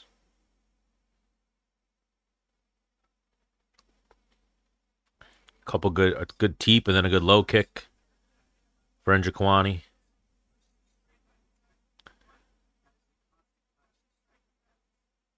So working the kicks, another teep, another low kick, little body kick for Njokuani. So that's what these strikes are. It says 16-1 right now. He's outlanding him. It's all teeps, all low kicks.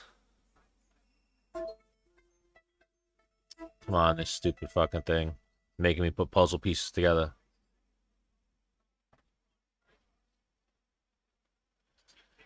I hate when it does this fucking thing.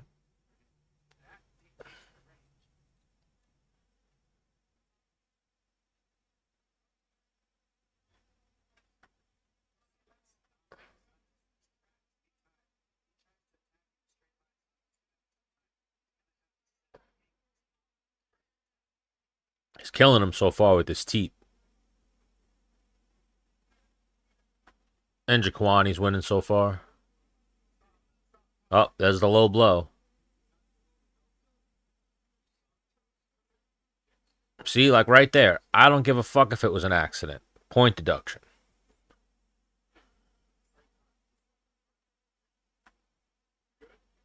Come on, this fucking thing.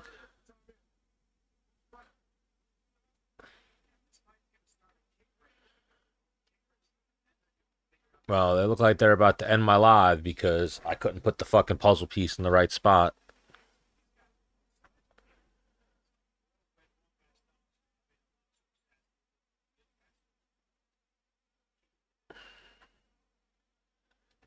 Come on, man.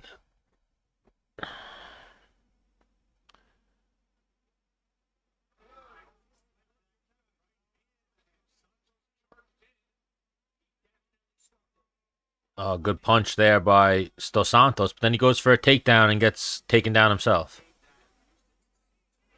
What the fuck is this thing doing?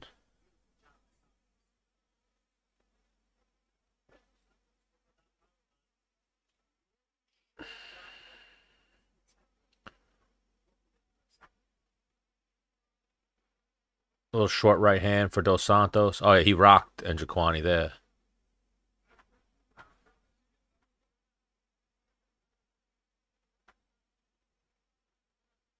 This stupid fucking thing.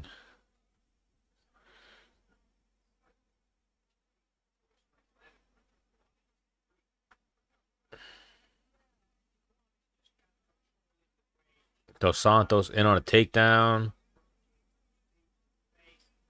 Good takedown defense by Njokuani, but then he lets himself get clubbed and thrown back to the mat. But he stands back up. Now they're up against the cage.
I mean, despite Dos Santos rocking Chidi, I would lean towards Chidi in this first round. A lot more volume.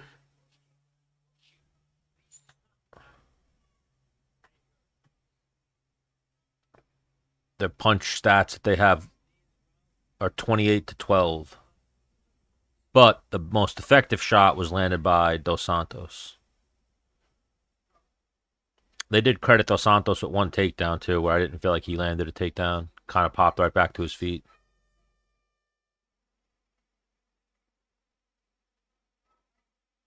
Couple of old dudes duking it out on a Saturday.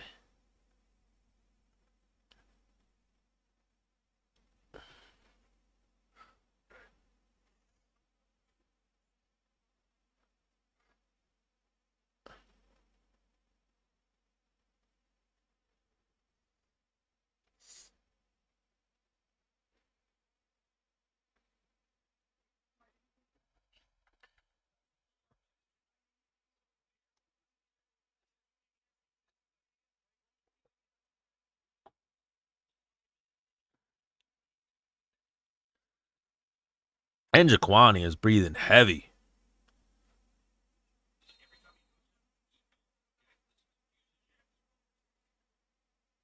Where Dos Santos didn't throw a lot of volume in that first round. Seems like he's chilling. Round 2 from the Apex, the little cage. Man, every time I see one of these Apex shows, I just reminded of Dana White saying that they were done with the Apex and they were going to start going on the road more, which has not come to fruition. I know next week they will be in London. It was supposed to be a numbered card originally, and then all the fights kind of fell out months ago, and they made it just a fight night. Ooh, good head kick by Njokuani. Oh, Dos Santos in on a takedown, gets sprawled. Njokuani looks way faster than Dos Santos.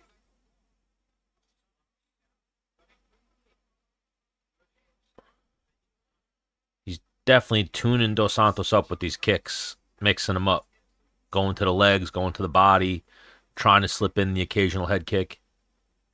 Ooh, just skimmed his forehead with that head kick. Did Njokuani. That was almost the fight right there. Game of inches.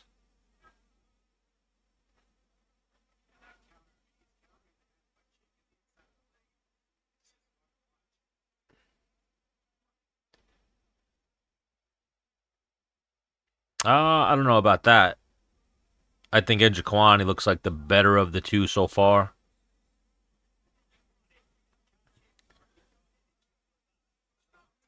There's an eye poke now for Njokuani. Njokuani's already up 2 fouls to nothing. Should have 2 points deducted. I don't give a fuck if it's accidental.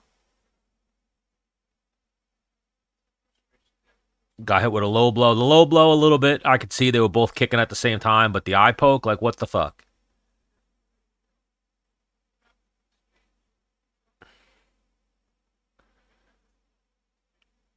Straight up eye poke.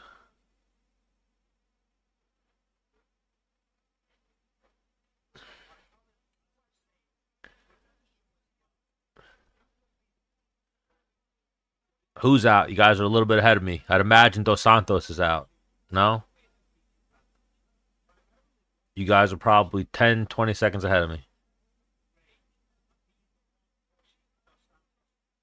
But there you go. That's why Dos Santos is out. An eye poke and a low blow. Those were the setups to the knockout. The eye poke and the low blow.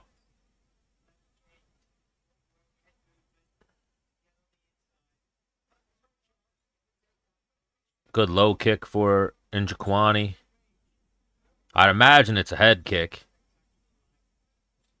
He's come close with a few of them. Oh, knee to the chin. Knee followed up with some ground and pound. Some good elbows. TKO'd, not out. He was defending himself. I need to see Dos Santos to see how bad off he is right now.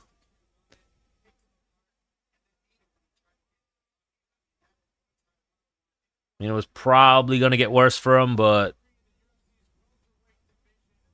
he's not complaining. Good knee to the body, followed by the knee to the head. Ooh, right on the chin.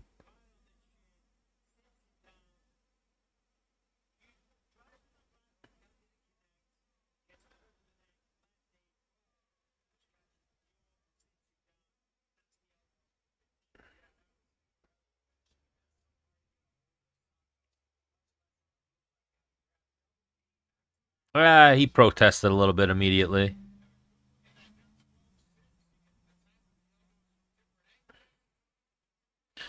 Nice win by Chidi Njokuani.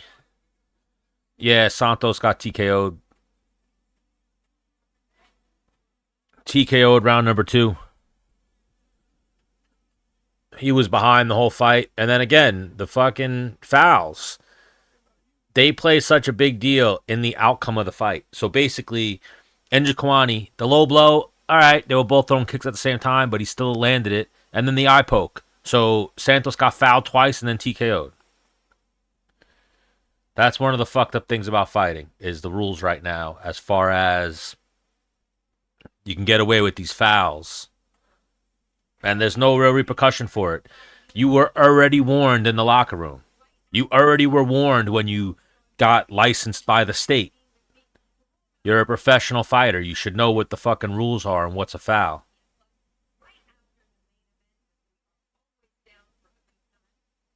It should be one and point deduction. Even if it's accidental, point deduction. Like the fighter, the guy who gets poked or gets hit with the low blow is fucked after a foul.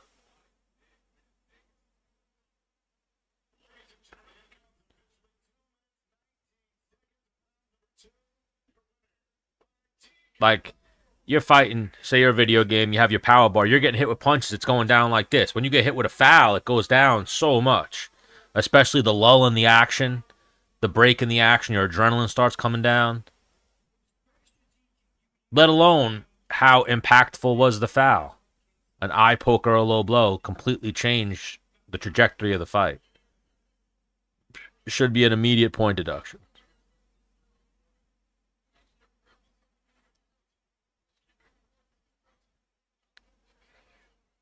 Njokuani was definitely gassing out there, though. He was struggling in between the corner, in between the first and second round. Now he's breathing very heavy here, talking to Bisping.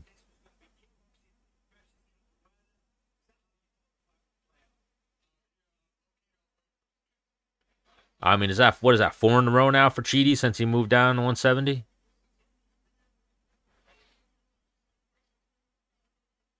Him as well, if I'm not mistaken. Did I see Chidi fight in person?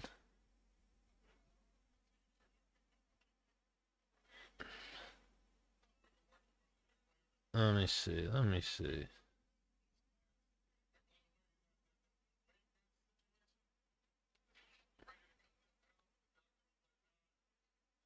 Oh, so he missed weight?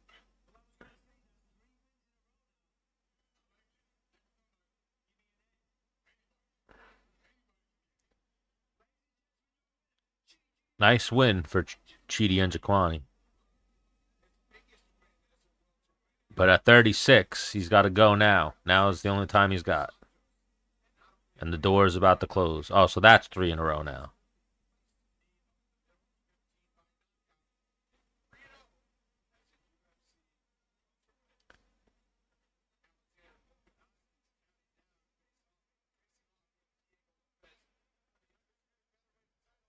Main event time. Earlier fight night. Usually the prelims are starting around 7. This was the main card starting at 7, so should be wrapped up by 10-ish. Old school Roman Dolidze, the fight would have ended inside the distance, but now he fights a little safer.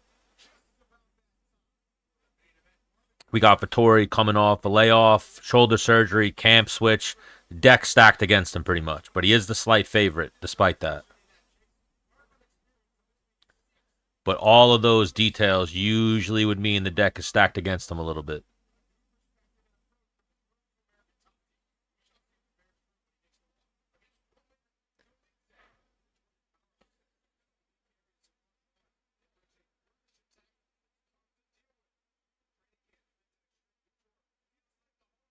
And these guys probably trained together, and I don't know if they ever have trained together, but I would think. I know Marvin Vettori was at Extreme Couture for a little bit.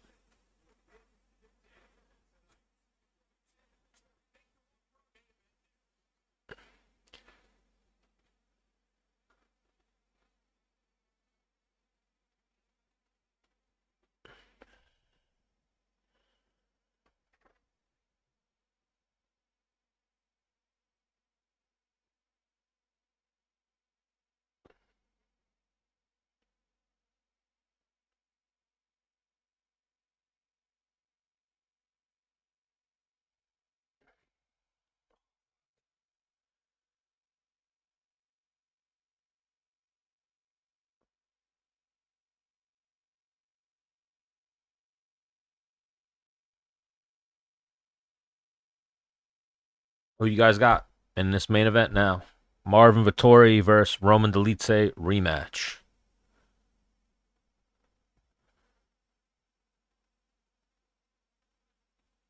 First fight happened a few years ago. Unanimous decision victory for Vettori.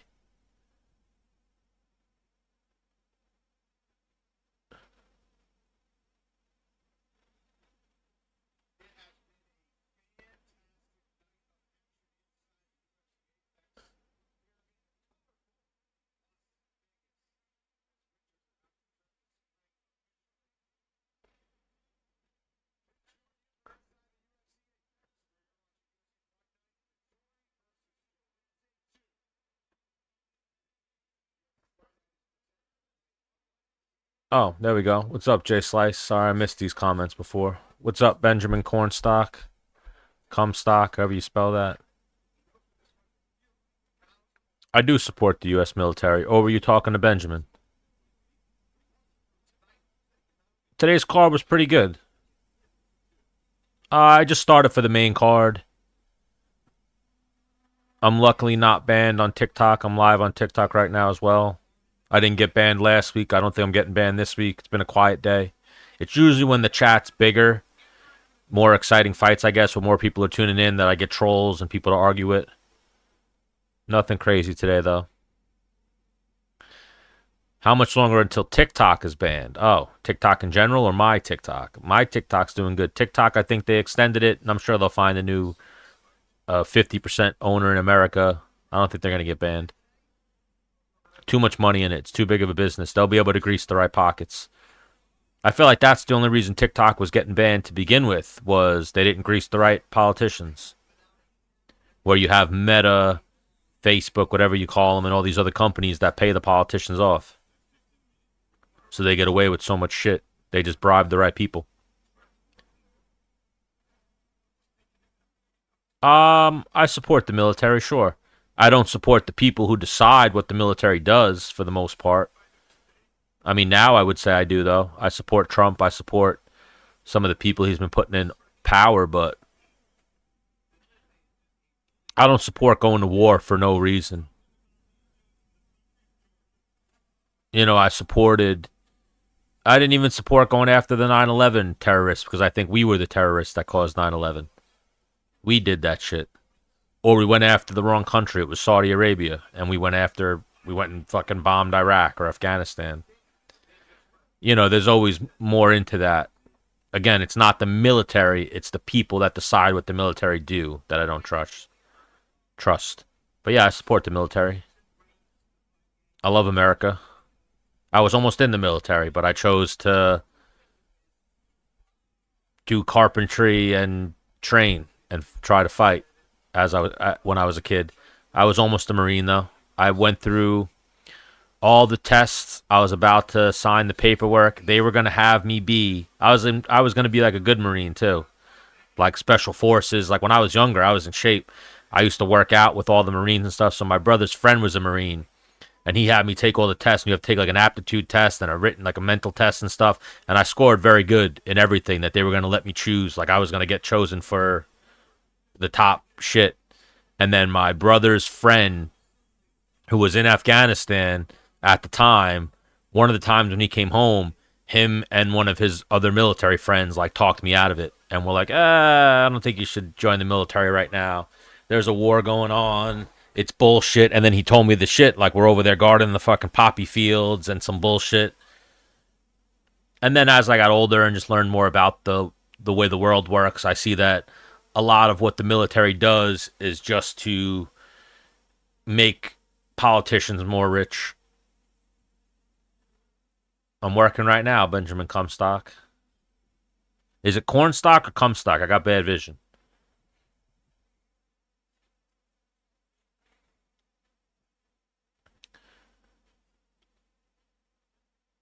Vettori versus Dolidze doing their walkouts right now.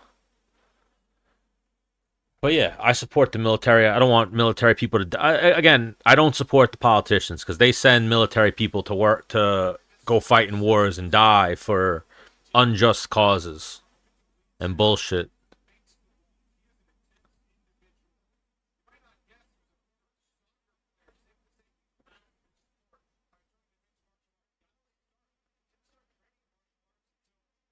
The worst is I'm gonna get fucking sold right now on my hockey parlay. So, what's his name? Fucking Nico Suzuki. Most points for the Canadians. Most assists for the Canadians. I just have him on points. 1 point is all I need. He's got 0. He had 1. They took it away. And then I need Sam Reinhart 1 point. He's got fucking 0. I'm sure one of them will get a point and my parlay will sell by 1 leg. Been a bullshit Saturday so far. Michigan Maryland game took fucking years off my life watching that bullshit. Maryland was down by 15. They come back. They wind up by one with 5 seconds left, and then they literally, wide open fucking basket. Wide open layup. Yeah, Gaethje fight was good. Main event was kind of trash. There were a couple good fights that night. This card's been pretty good. We got Merab Davishvili in the corner of Roman Dolidze. Sean Strickland's boy, Eric Nixick, in the corner of Roman Dolidze. Couple of other Georgians.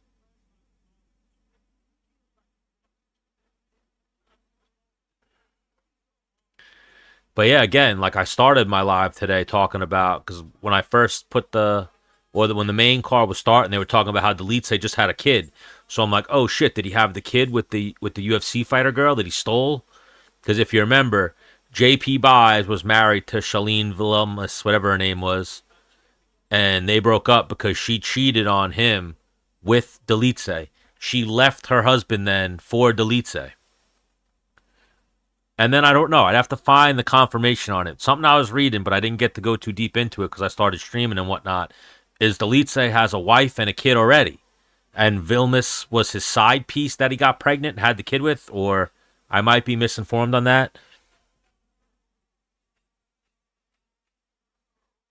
Like, did Dolidze have a wife and a kid back home in Georgia, and he was here in America just fucking raw dogging chicks? One of them happened to be a UFC fighter, and he knocked her up. So now it's like, who's his main chick? Are they all his main chick? Take it easy, Benjamin. Have a good Saturday. But yeah, I'm rooting for Vettori. I like Vettori. I've interviewed Vettori in the past. Funny guy. I've always heard good things. He's definitely a character. He seems like he had no filter. When I talk to him, all the things I see about him, it seems like he doesn't have much of a filter. And it seems like he's a wild man. Recently switched to American Top Team. I'm seeing Steve Mocco, Mike Brown. He's got the American Top Team corner. Shout out to American Top Team. Love that place. Great gym. Between them and Killcliff in South Florida, and even Killcliff which was the Black Zillions, was an offspring of American Top Team, which most gyms are in South Florida. But between those two gyms, you can't go wrong being in South Florida. Like even for Vettori, Marvin Vettori just switched camps, just moved from Vegas to...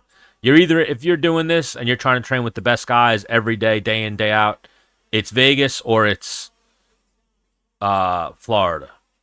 There's some spots in California too, but California's a little bit more spread out.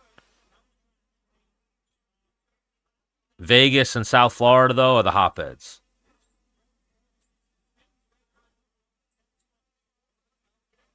Oh, what do we got? Vettori doesn't have his cup on or something?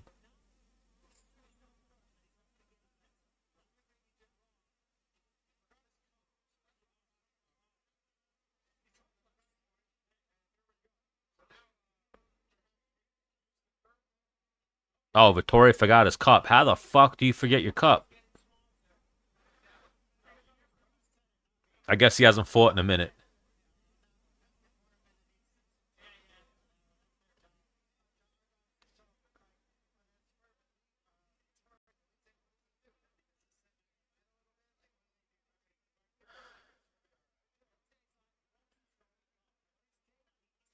Cali's got some spots, but Cali's like it's not the hotbed, if you will.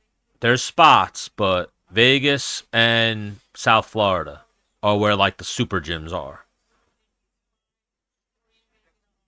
Like AKA stands out, Alpha Male, but those are like gyms. You go, you got some good training partners.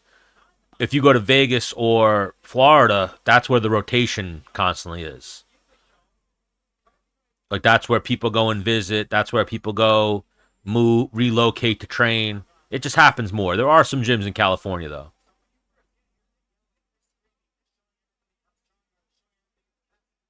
Like again, AKA bunch of champions, really good fighters. And even AKA's had guys before they were guys. You know, like AKA started Frank Shamrock, BJ Penn types. Anthony Johnson was at AKA for a while. Leon Edwards was at AKA. Cormier, Rockhold, Kane. A lot of really good fighters. Khabib, Islam, all those Dagestanis relocated to California. For the lower weight classes, there's always been alpha male. But then you go to like the Ruka closed down. If I'm not mistaken. Yeah, Ruka doesn't exist anymore. And even Ruka wasn't really a gym. Ruka was like a private train. Ruka wasn't a gym in the sense of like there wasn't like a team. Ruka was like a private gym where Perillo didn't really run classes or anything. He just trained his fighters, and then other people were allowed to pop in and use it.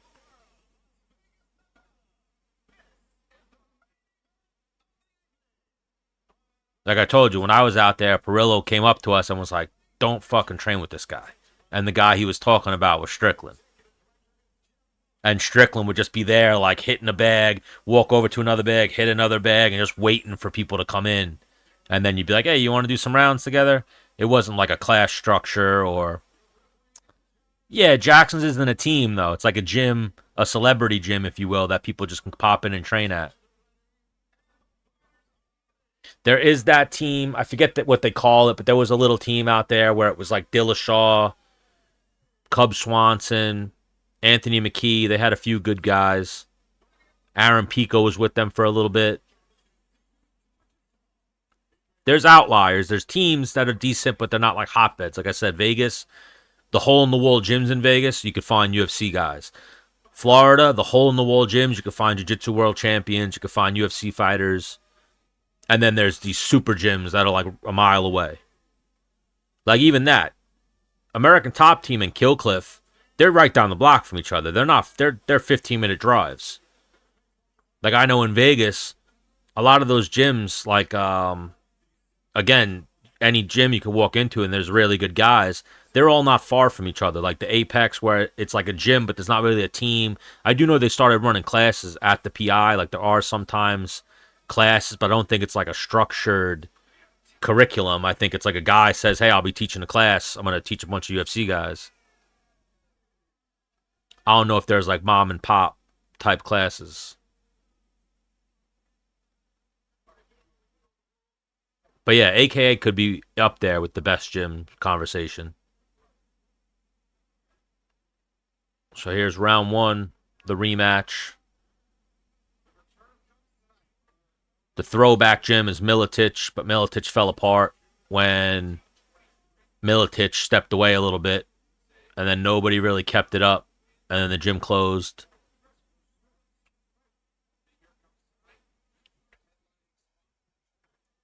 For a minute, American Top Team was the gym, and then there was a stigma with them. They couldn't get a champion. Then they finally started getting champions. But there was a good stretch where American Top Team had no champions. At the UFC level, anyway.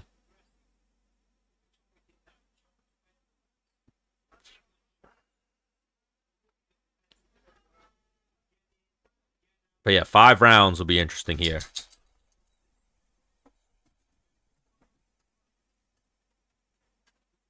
But yeah, I just they can't. It always comes to my mind whenever I think of Dolidze that he stole JP Buys' chick. Ooh, little left hook just landed for Dolidze. Dolidze definitely looks bigger than Vettori. Like I know Dolidze has fought some fights at 205, moved down to 85. Vettori used to be a welterweight, moved up to 85. Ooh, good right hand for Dolidze. Ooh, good straight left landed for Vettori. What is it, headbutt? Colorado's got some good gyms too, where they have some camps set up, some good people, but not a hotbed. Oh yeah, a little headbutt. That's actually what wobbled Dolidze more than the left hand. Little headbutt.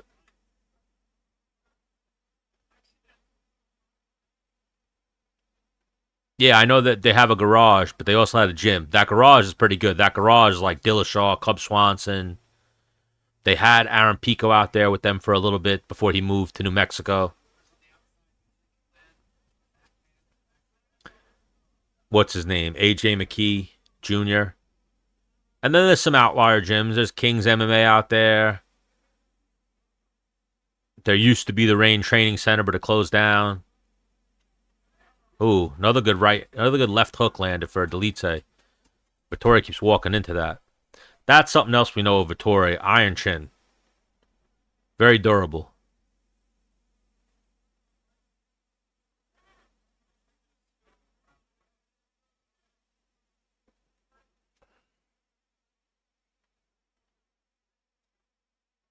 Oh, there's a little left hand, right hook for Vettori. Little right hand, left hook for Dolidze.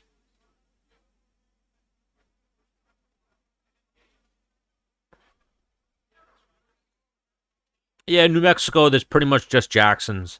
There's a couple little hole in the wall gyms, but nothing crazy. Like I know Nico Price trains, but Nico Price fucking terrible.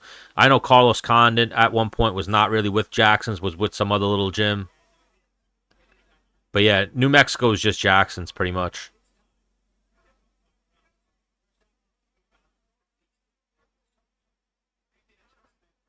And then I know at one point Cerrone had a gym, but it was like a private gym, invite only.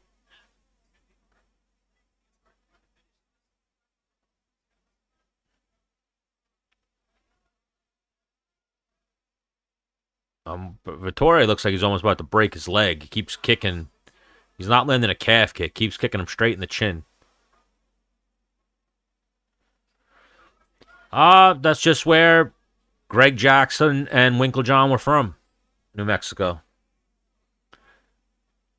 And then they started with Rashad.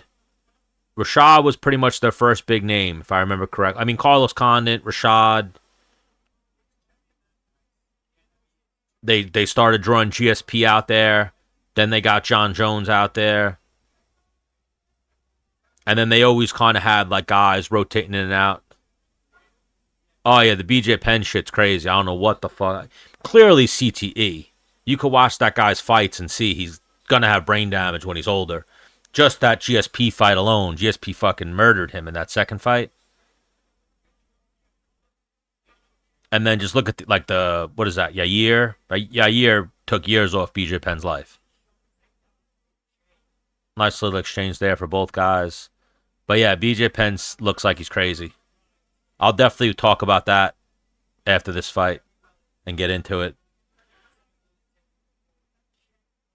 But yeah, poor BJ.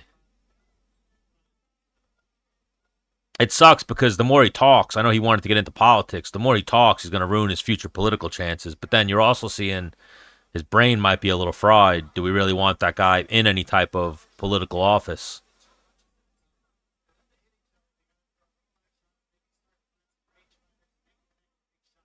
Was he high? Was he drunk? That's what you think when you start hearing crazy shit like that. But I saw the story. He's saying his mom is a clone and that she's trying to steal the money from the family or something. I don't know, BJ. I didn't see the video. I haven't seen the videos he's been posting. I heard them. I saw Uncle Chael talk about it. And I feel like, obviously, Uncle Chael is always a straight shooter, but sometimes he not dances around it, but he wants to believe in the best of somebody. So I feel like that's what he was kind of giving BJ, like the benefit of the doubt, where he doesn't want to just come out and say BJ's brain is fucking fried, if that's what he's saying.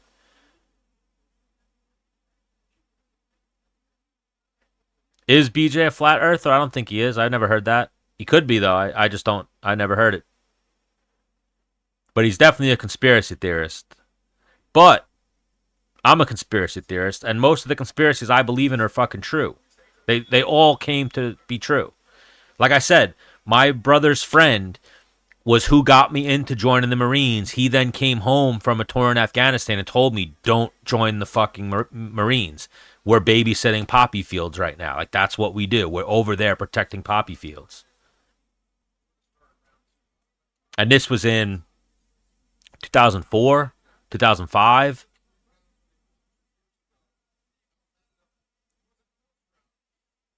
And him and his friend were even telling me shit like that 9/11 was a conspiracy and 9/11 was a setup and shit like that.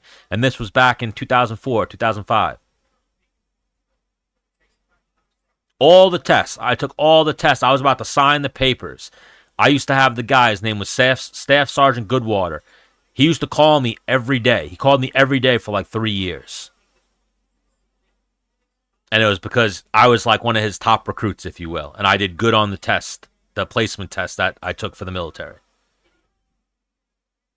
And then even that's what my brother's friend used to say. He'd be like, you're not going to be infantry. You're going to wind up being like, they're going to like fast track you to like a major or like good position in the military. You're going to learn like fucking secrets and shit. And I was like, oh shit, that sounds cool. But then he was like, no, please don't do it. Don't do it. I regret it. His boy regretted it. And a lot of them that were over there, almost not as bad as Vietnam, but they all came back with PTSD and a little fucked up with what they had to do, getting blown up, getting fucked up, getting shot at. My one friend, his Humvee flipped over, and he got fucked up. My ex-girlfriend's brother, I think, got blown up, and he's alive now. He has PTSD. A lot of them have PTSD. Shit got fucked up over there. And it was all for money, all for protecting poppy fields. All to protect a conspiracy. To keep the cat in the bag or whatever, the secret in the bag that the U.S. government was heavily involved in 9/11. Oh, little knee just landed for Dolidze.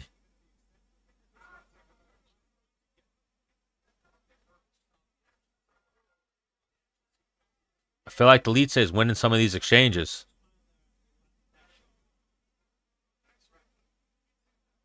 I've been sidetracked with the BJ Penn. What if BJ is right? That's what a lot of people are saying. What are they saying? That his mom is a clone, or that the earth is flat?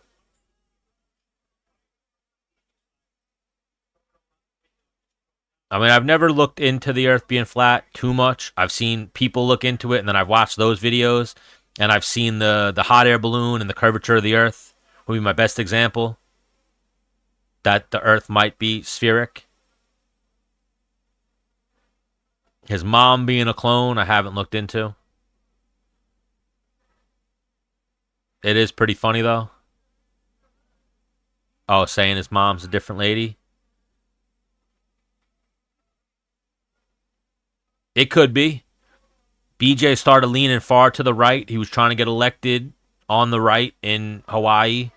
They could do some government shit. Hawaii's fucked up. You seen it with the Maui and the fires and shit. Maui could, because Maui is such a small place, but it's a big place, a lot of money there. That could be conceivably a big money laundering operation for some high level people in the government.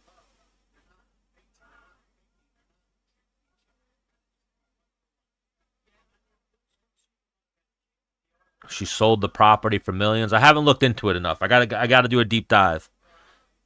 I wanted to even do more videos. My back's been fucked up. My back and my neck have really been bothering me this past week and a half. That's why I haven't been doing much. I knew I'd go live for the fights today, though.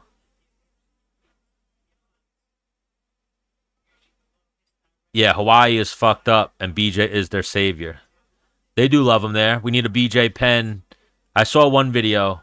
We need a BJ Penn Max Holloway ticket in Hawaii. I saw them ask BJ who's the GOAT of Hawaii, and he gave props to Max Holloway and said it's not him, it's Max Holloway.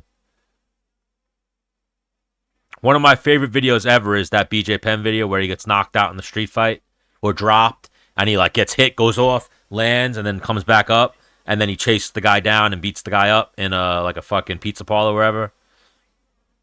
That's my BJ. That's like the prime BJ to me.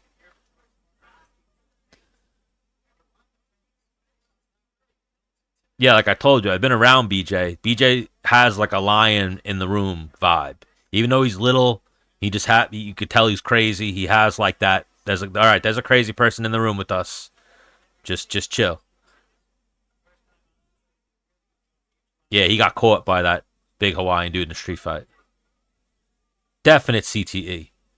Poster child. One of the poster children for CTE. I mean, these rounds look close. I haven't been watching enough of it. My brain right now is just running BJ Penn shit through it right now. And I'm like, damn, really, BJ? Really? but they're close. I don't know if Dolidze could be winning this fight.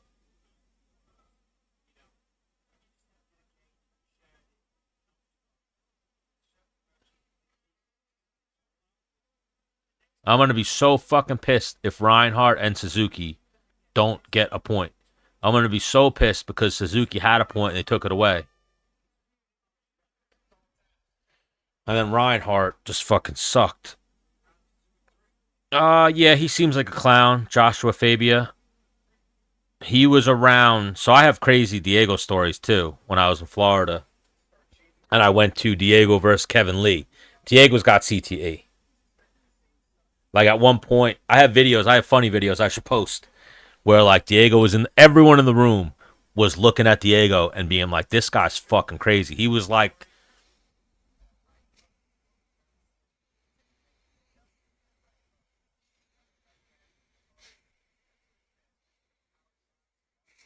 he was doing like crazy shit like that. Then he started screaming at Kevin Lee. And then he started screaming like Kevin Lee smart. Kevin Lee looked at him and said like, "This guy's fucking crazy." And then started laughing at him, or smirking at him. And I have a video of him going, "What the fuck he smiling at? Over there smiling, smirking. What's that smirk about?" Like he just started fucking screaming, pacing, trying to go after Kevin Lee, and everyone had to like separate them. Not Kevin Lee. Everyone just had to say, "Kevin, relax." And Kevin was like, "I'm good." They had to stop Diego from going after Kevin Lee. And yeah, he was just crazy. Then even after the fights, he lost to Kevin Lee. He almost beat Kevin Lee, but he lost to Kevin Lee. Definitely got some CTE in the fight. And then me and Dennis Bermudez went in the back locker room to see BJ, to see Kev. Shut up! Stop barking at me. To see Diego Sanchez, and we walked in front of him. We're like, "What's up, Diego?" And he looked up like as if he saw like a ghost. And he looked. We were right here. He looked beyond us. And then he was like, "Where is my wife? Is my wife in the room?" He was acting like a blind person. And then his wife acknowledged him. And he went, "There she is. There she is." And she was over here. And he was looking around like a fucking blind person. Like he was seeing fucking aliens. Bro, he landed a kick in that fight that blew Kevin Lee's knee out. Early in that fight. Kevin Lee fought that fight with a blown out ACL. Oh, Vettori just landed a good punch. Oh, good left hand just landed for Vettori. He rocked Dolidze. Vettori's jumping on him. Oh, Dolidze just answered back with a left hook. So I'm seeing a lot of people's scorecards are 2018 Dolidze. This fight was kind of putting me to sleep. When someone said BJ Penn being crazy, that I jumped at that. That was the most action of the fight right there. Vettori landing some punches. Dolidze answered back, though, and kept Vettori respectful and kept him off of him.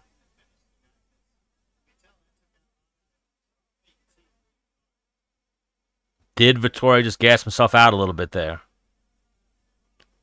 Hasn't been fighting for 2 years. Little adrenaline dump right there, not getting the finish after rocking him. They are in round 3. 250 left in round 3.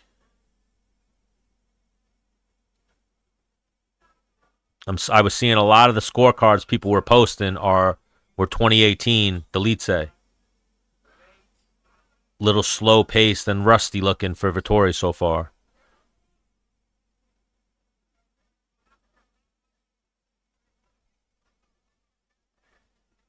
But yeah, I think that fight too. Kevin Lee thought, "I'm gonna beat this fucking guy up so bad," and he thought Diego was so shot. And then I think Diego just surprised him. And then, like I said, landed a really good low kick. Good little uppercut just landed for Dolidze. He threw a leg kick, he took like a running start and threw a leg kick, and it like blew Kevin Lee's knee out. If you go back and watch that fight, you could see the moment that he blew his knee out. Early in the fight, Diego lands a leg kick that like hyperextends his knee back.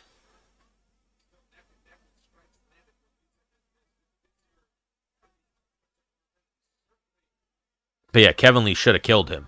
But it was very, very competitive fight.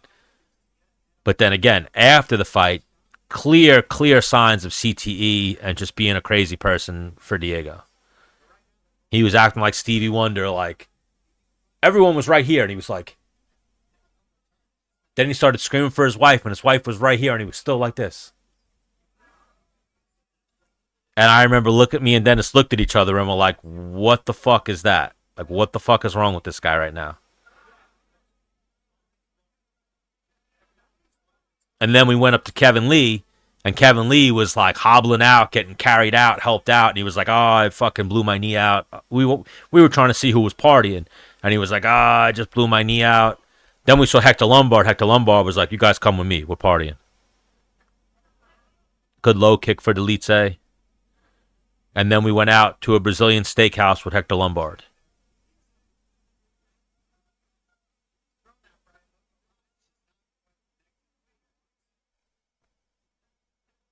With Hector Lombard and a bunch of Brazilian fighters. Ronnie Marks. I forget who else was there, but a lot of Brazilian fighters.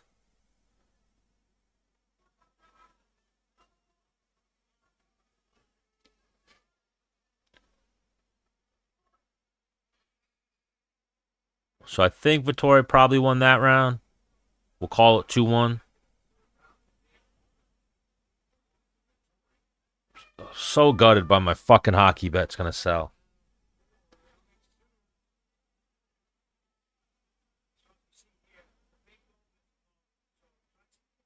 Like, what the fuck, Sam Reinhart? You took one shot all game?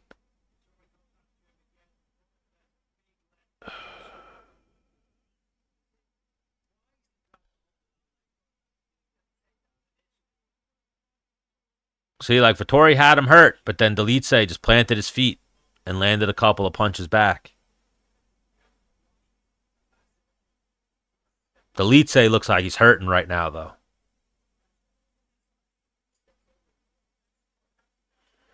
It's probably 2-1 Dolidze right now.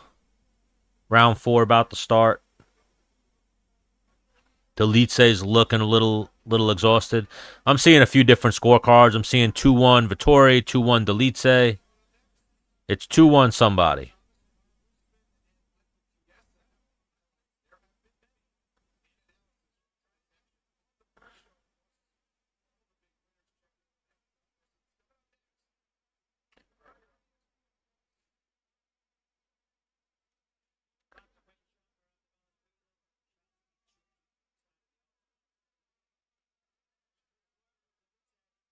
Little left hand just landed for Dolidze.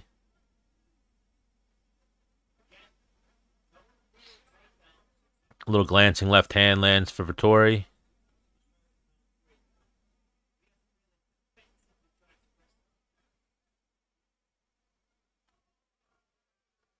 Little knee on the break.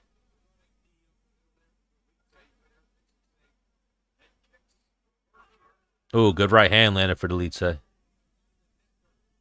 And then definitely another CTE candidate. Henry Cejudo is saying that it's 1919 when it's round 4.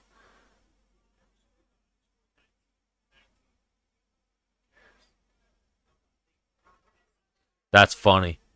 And then Bisping just pointed out that Henry Cejudo had it scored 1919, and Dominic Cruz said, who cares?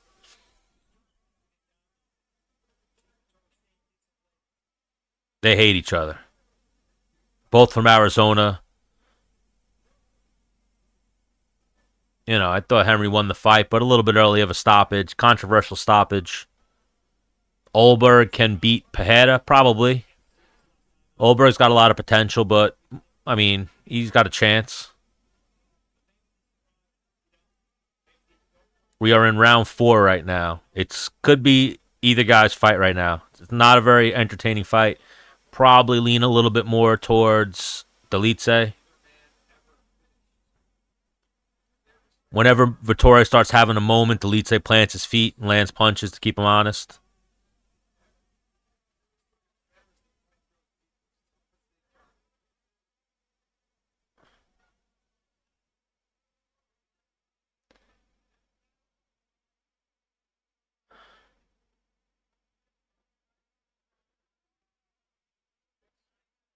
Yeah, like Dolidze's landing punches. That's what's keeping Vettori from doing anything significant. Keeps getting hit with counters.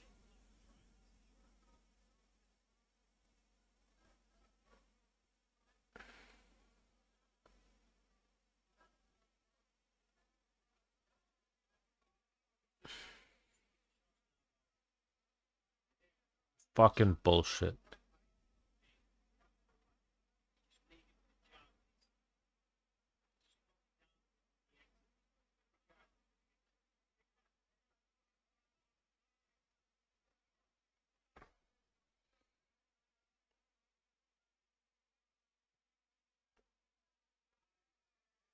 Oh, Dolidze just landed a right hand right there.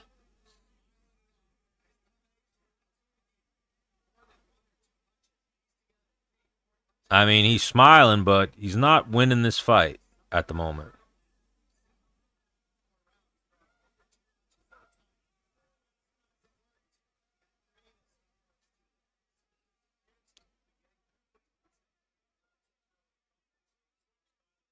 Vettori's got to bite down on his mouthpiece and try to lock this fight up right now.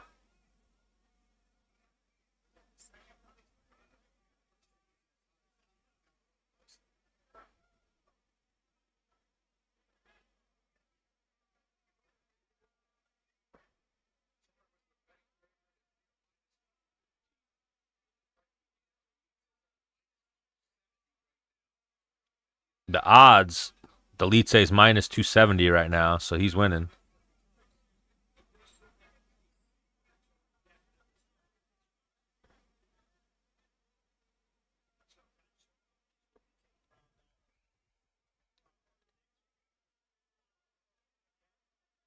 Oh, good right hand for Dolidze. Oh, they just rainbow wheeled me.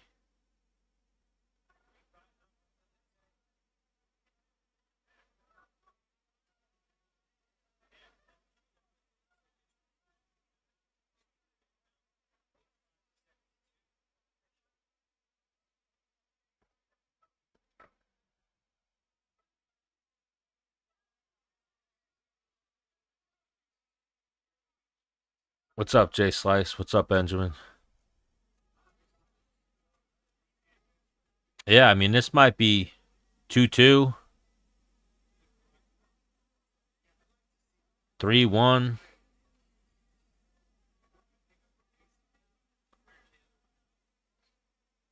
Dolidze looks exhausted. He's wobbling, but then he's firing his punches back. So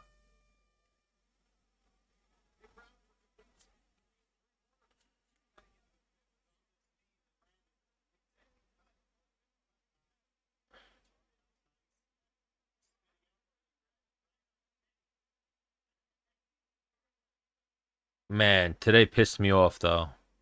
All my bets selling.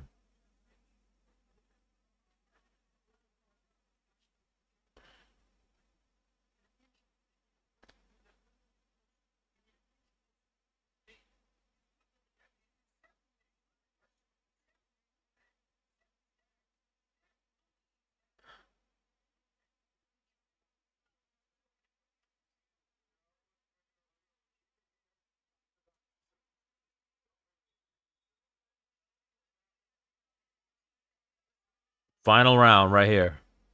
Who you guys got winning?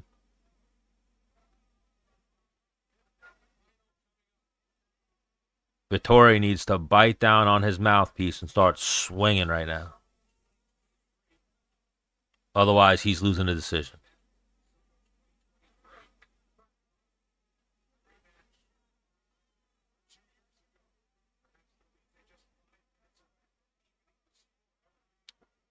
Probably Dolidze. Ooh, good right hand just landed for Dolidze. His best punch of the fight.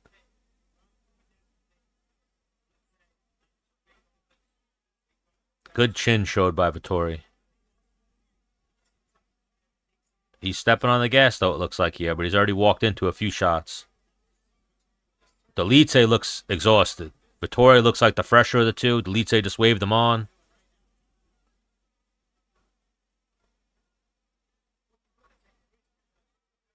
Definitely a little bit of rust. Ooh, good little short right hook just landed for Vettori.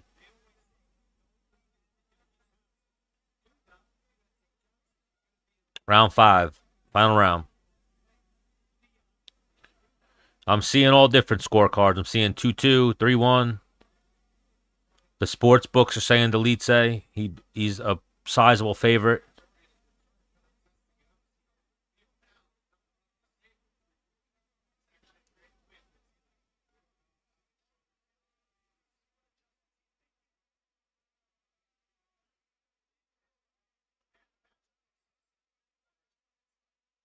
Dolidze's alive right now. I just thought he looked exhausted. Now he's backing up Vettori. He caught a little bit of a second wind.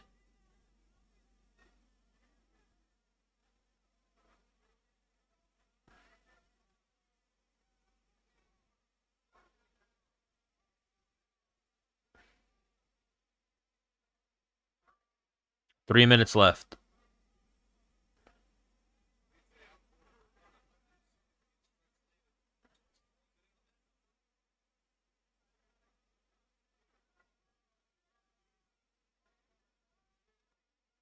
$2:45 left.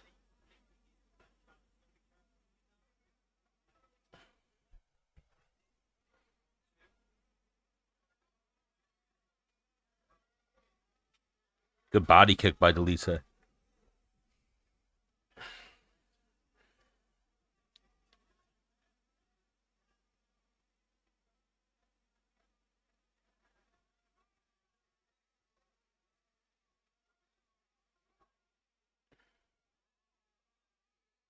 $2 minutes left. Could be either guy's round right now. Dolidze is probably a little ahead. Dolidze's got some blood leaking from his face, though. Ooh, good left hand just landed for Vettori.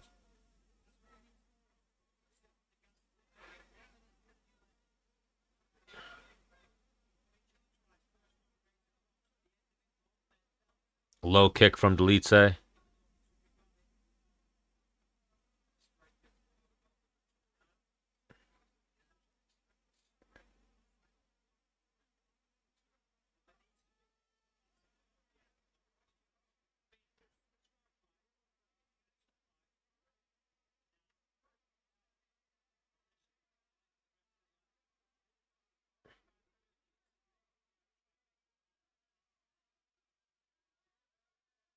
Little blocked head kick for Dolidze.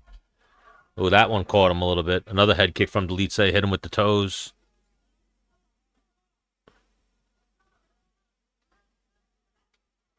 Oh, nice knee for Dolidze.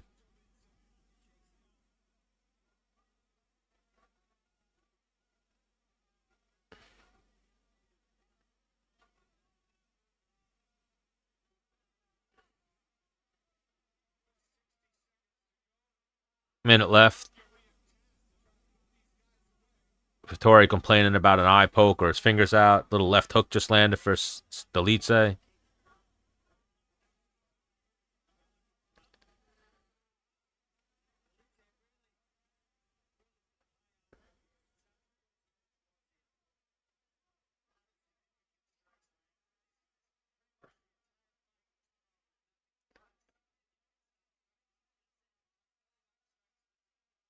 Yeah, Vettori definitely looked a little shitty tonight.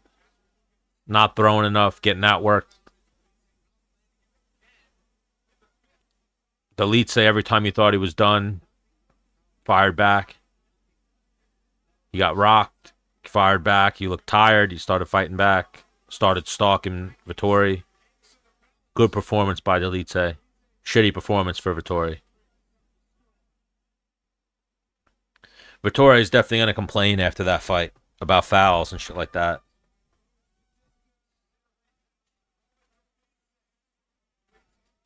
We'll see how they score that.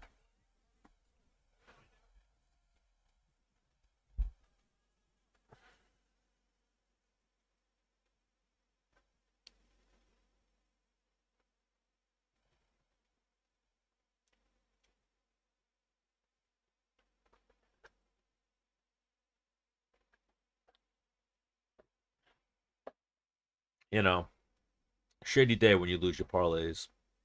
I didn't have anything big on these fights. I had big shit on hockey, college basketball.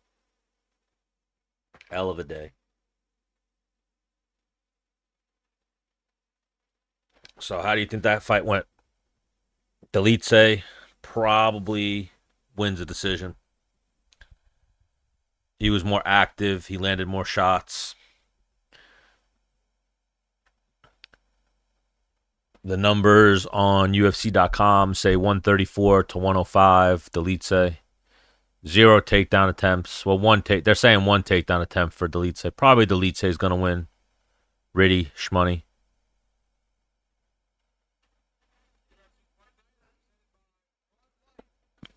He definitely landed more.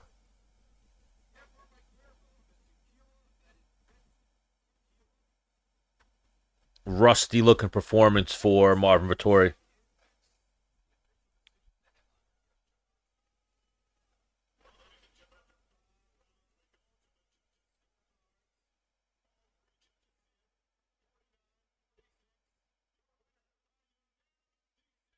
Dolidze.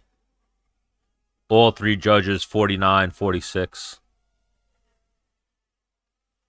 Shit performance for Vettori. Shit performance for Marvin Vettori. Look at this little guy.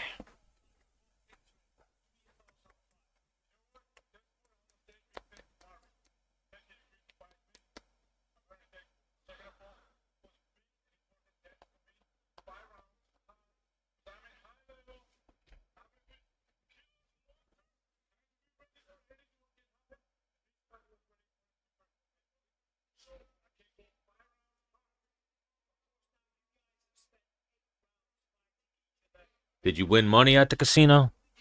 I had a shitty day with parlays. I got sold by fucking Suzuki and Reinhardt in hockey. I got sold by Tage Thompson earlier. Oh, I'm sure a lot of people won today. Not me, though. I stayed away from the fights heavily. I got sold on some of the prelims early. I didn't bet nothing big on the fights. My bets were in college basketball and hockey. And I got fucked today, so. Now I guess I got to go chase 101K or 10K. I can't read. Oh, 101K. That's a nice victory.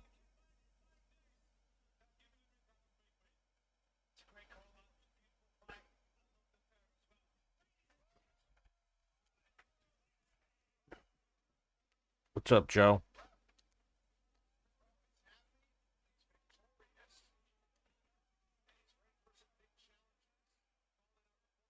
Not a good win. A win's a win, though.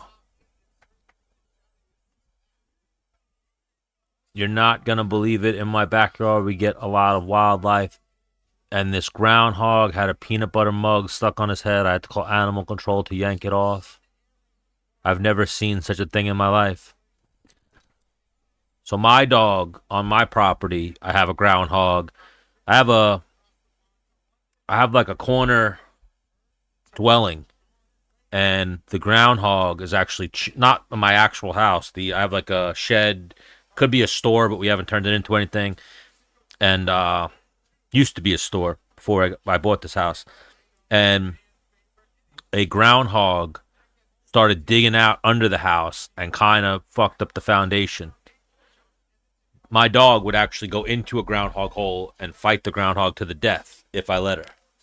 That's what she lives for. That's what her family. That's what her bread is supposed to do. Kill groundhogs. Fight them to the death. He went from my backyard to 5 other yards. What a beast he was. I missed what you said there. Well, I hope everyone else won their parlays today. 3-pick parlay had 4K on it. Oh, that's what the 101K win was? Nice.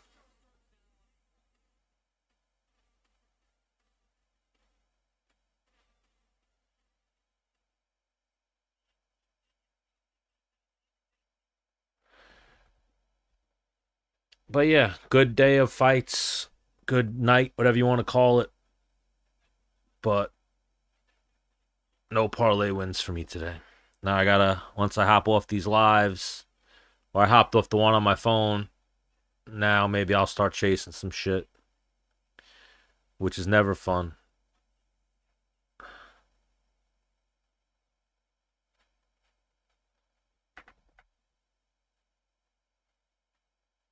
Got fucking sold on bullshit today.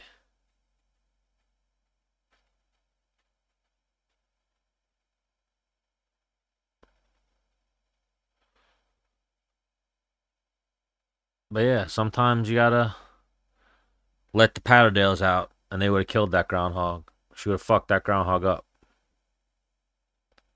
real quick. Real quick. Did anybody's parlays on the fights hit? What'd you guys think of that main event? Let's talk about some shit. Pretty lackluster main event for a pretty good card. The card had some good fights on it. The slowdown was the main event.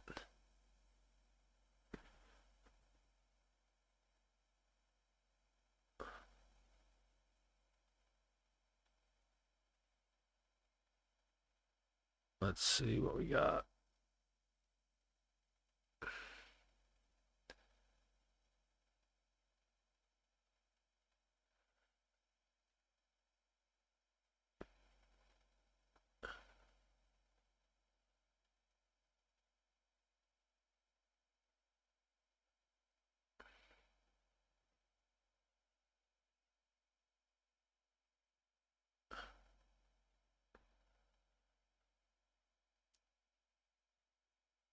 I felt bad, but they are still dangerous species animal. Not really. What would a groundhog do to you?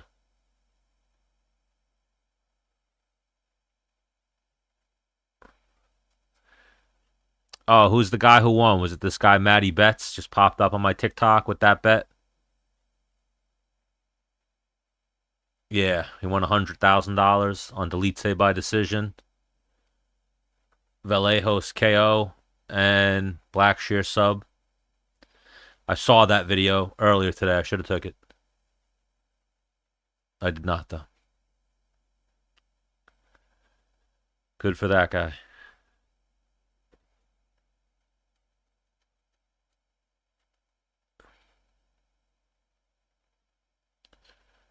I'm sure he's celebrating life right now.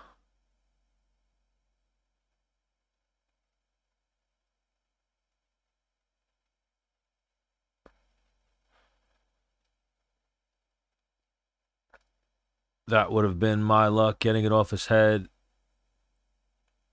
and I'm the one that gets attacked. Do they attack people?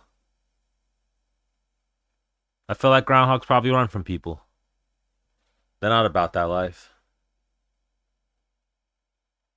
Or, my only real experience with groundhog is the one that chews my fucking foundation. Never seen him. And then Caddyshack. Other than that, no real experience. But like I said, my dog is the type of dog I could put her near the hole. She'll go in the hole and fight a groundhog to the death. Now she might be a little bit too soft from living her cushy house life, but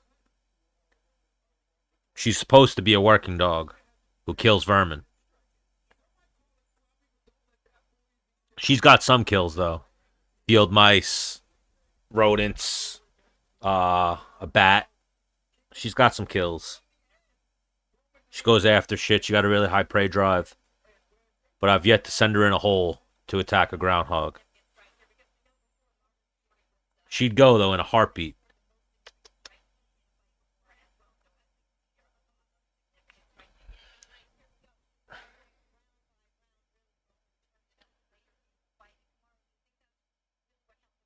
But yeah, good night of fights. Slow night. As, fight cards like this, not a lot of people are looking for to even watch the fight, let alone looking for commentary, someone talking about them. Nobody really cares about Marvin Vettori versus Roman Dolidze. It's got to be a fight that people want to see, people want to talk about. This was not that type of card, but a good card nonetheless.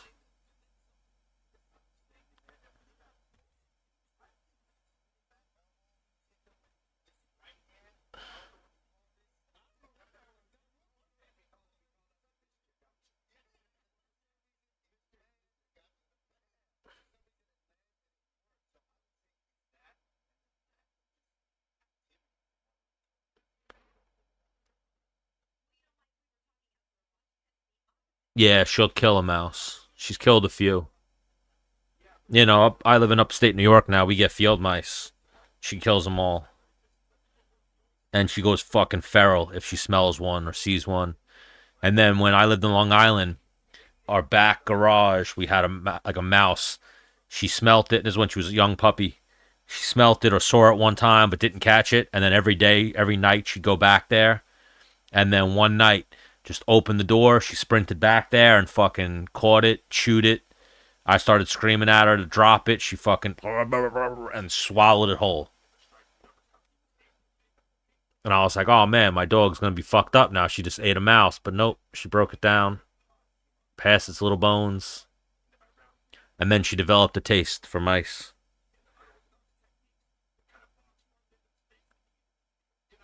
And then, yeah, she caught a bat, killed a bat, couple mice. But like I said, she's vicious. She'll fight. Yeah, the fight's over. Dolidze won. She's bred to kill vermin, to go in holes and fight groundhogs and beavers and shit like that. She's a working dog, so that's her job, is to kill vermin. What's up, Mansoor? Man, though, I'm so pissed about fucking college basketball and fucking hockey. I wish I would have followed that fucking guy, Matty Betts, but he always bets stupid shit that I've rarely seen him hit. He hit like 2 bets I've seen in his life, but I would take $100,000 win every day of the week.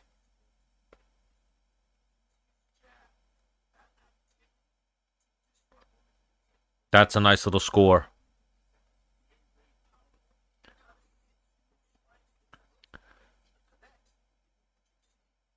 But yeah, I gotta take a deep dive into whatever the fuck's going on with BJ Penn and see what that whole business is.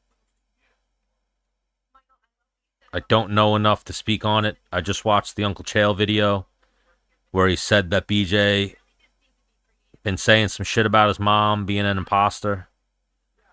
I don't know the validity of it.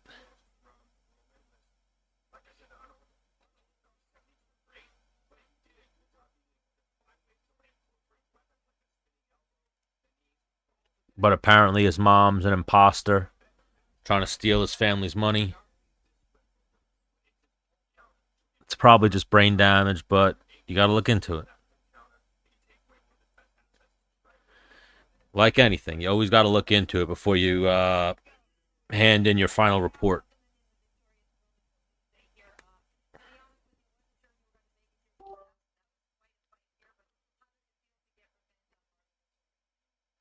A little bit since I started up again, I'd say a few months ago.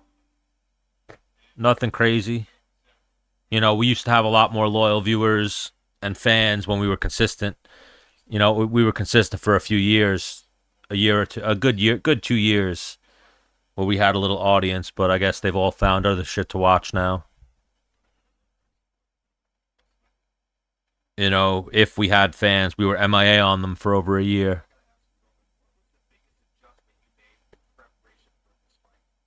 What did I just see there? Was the fight rigged? I don't know what you mean by that. I don't know if it was rigged. It was just boring. You know, the thing with content creation, consistency is the key.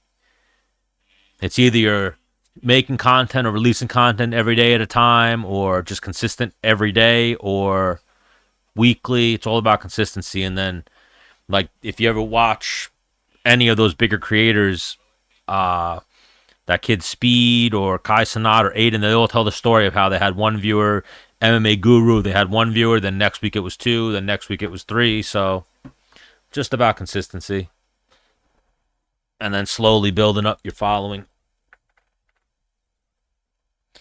But it's a process. You know, my problem is I got physical shit. I got rear-ended, so my back's fucked up, my neck's fucked up. So I have days when I wake up and I'm on like fuck the world versus should I get on and make content. So I'm fighting between that right now.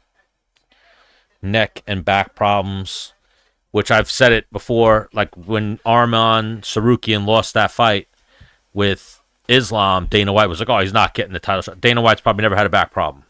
You don't know how bad it is till you've had back problems. I used to think people with back problems were pussies till I got a back problem. And now I'm like, oh, fuck.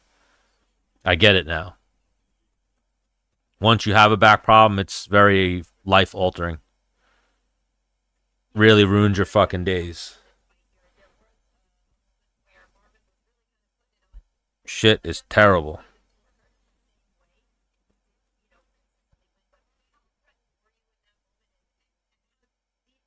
Oh yeah, I don't think there'll be a press conference for the. Are there ever press conferences for the Apex card? I don't think there are.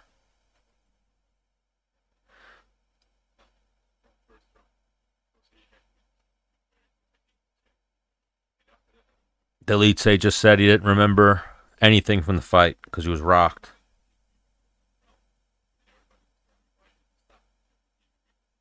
Rocked from a head kick.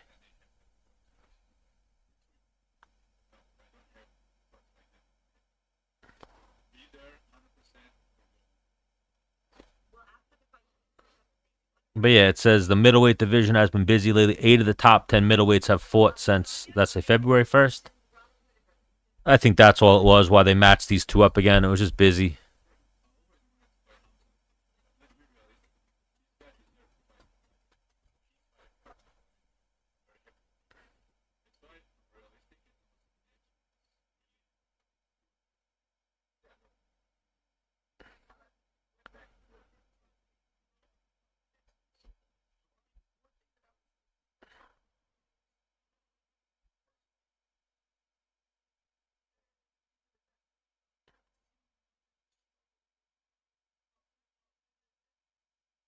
Marty, fake newsman, asking Dolidze a question. But yeah, good night of fights. You know, once you lose parlays, that's what sucks about betting on sports. Kind of ruins your whole fucking night. But my day's been ruined since I first woke up. Tage Thompson sold me. Usually I clean up on hockey, but I've been jinxed lately by my loser cousin. Fucking guy got me. And now it's just been a hit or miss every day. Where it was win, win, win, win for weeks. I built up a little bankroll that I'm slowly losing back to the sports book now. They got me. Thank you for the follow, Addy. I appreciate it.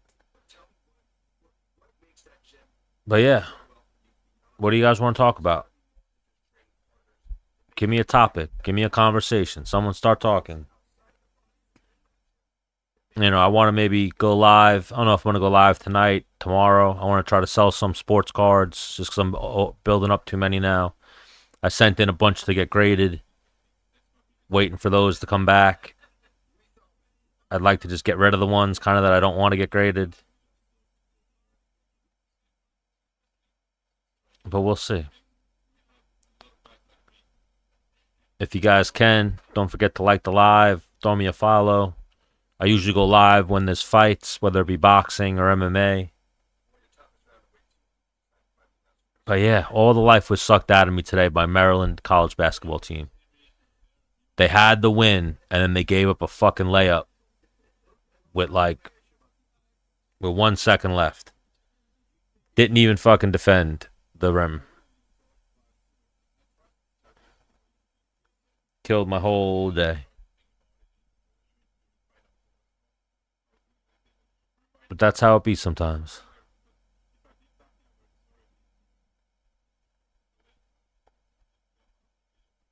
I don't want to hear fucking Roman Dolidze. But yeah, that's probably where my day is going. Throw me a follow, please. Throw me some likes. I'm going to hop off. Maybe I'll hop back on in a little bit. But I'm going to go eat something. Relax for a little bit. Lick my wounds. Thank you for joining me. I appreciate you guys. And I'll see you guys next time. Well, see you later.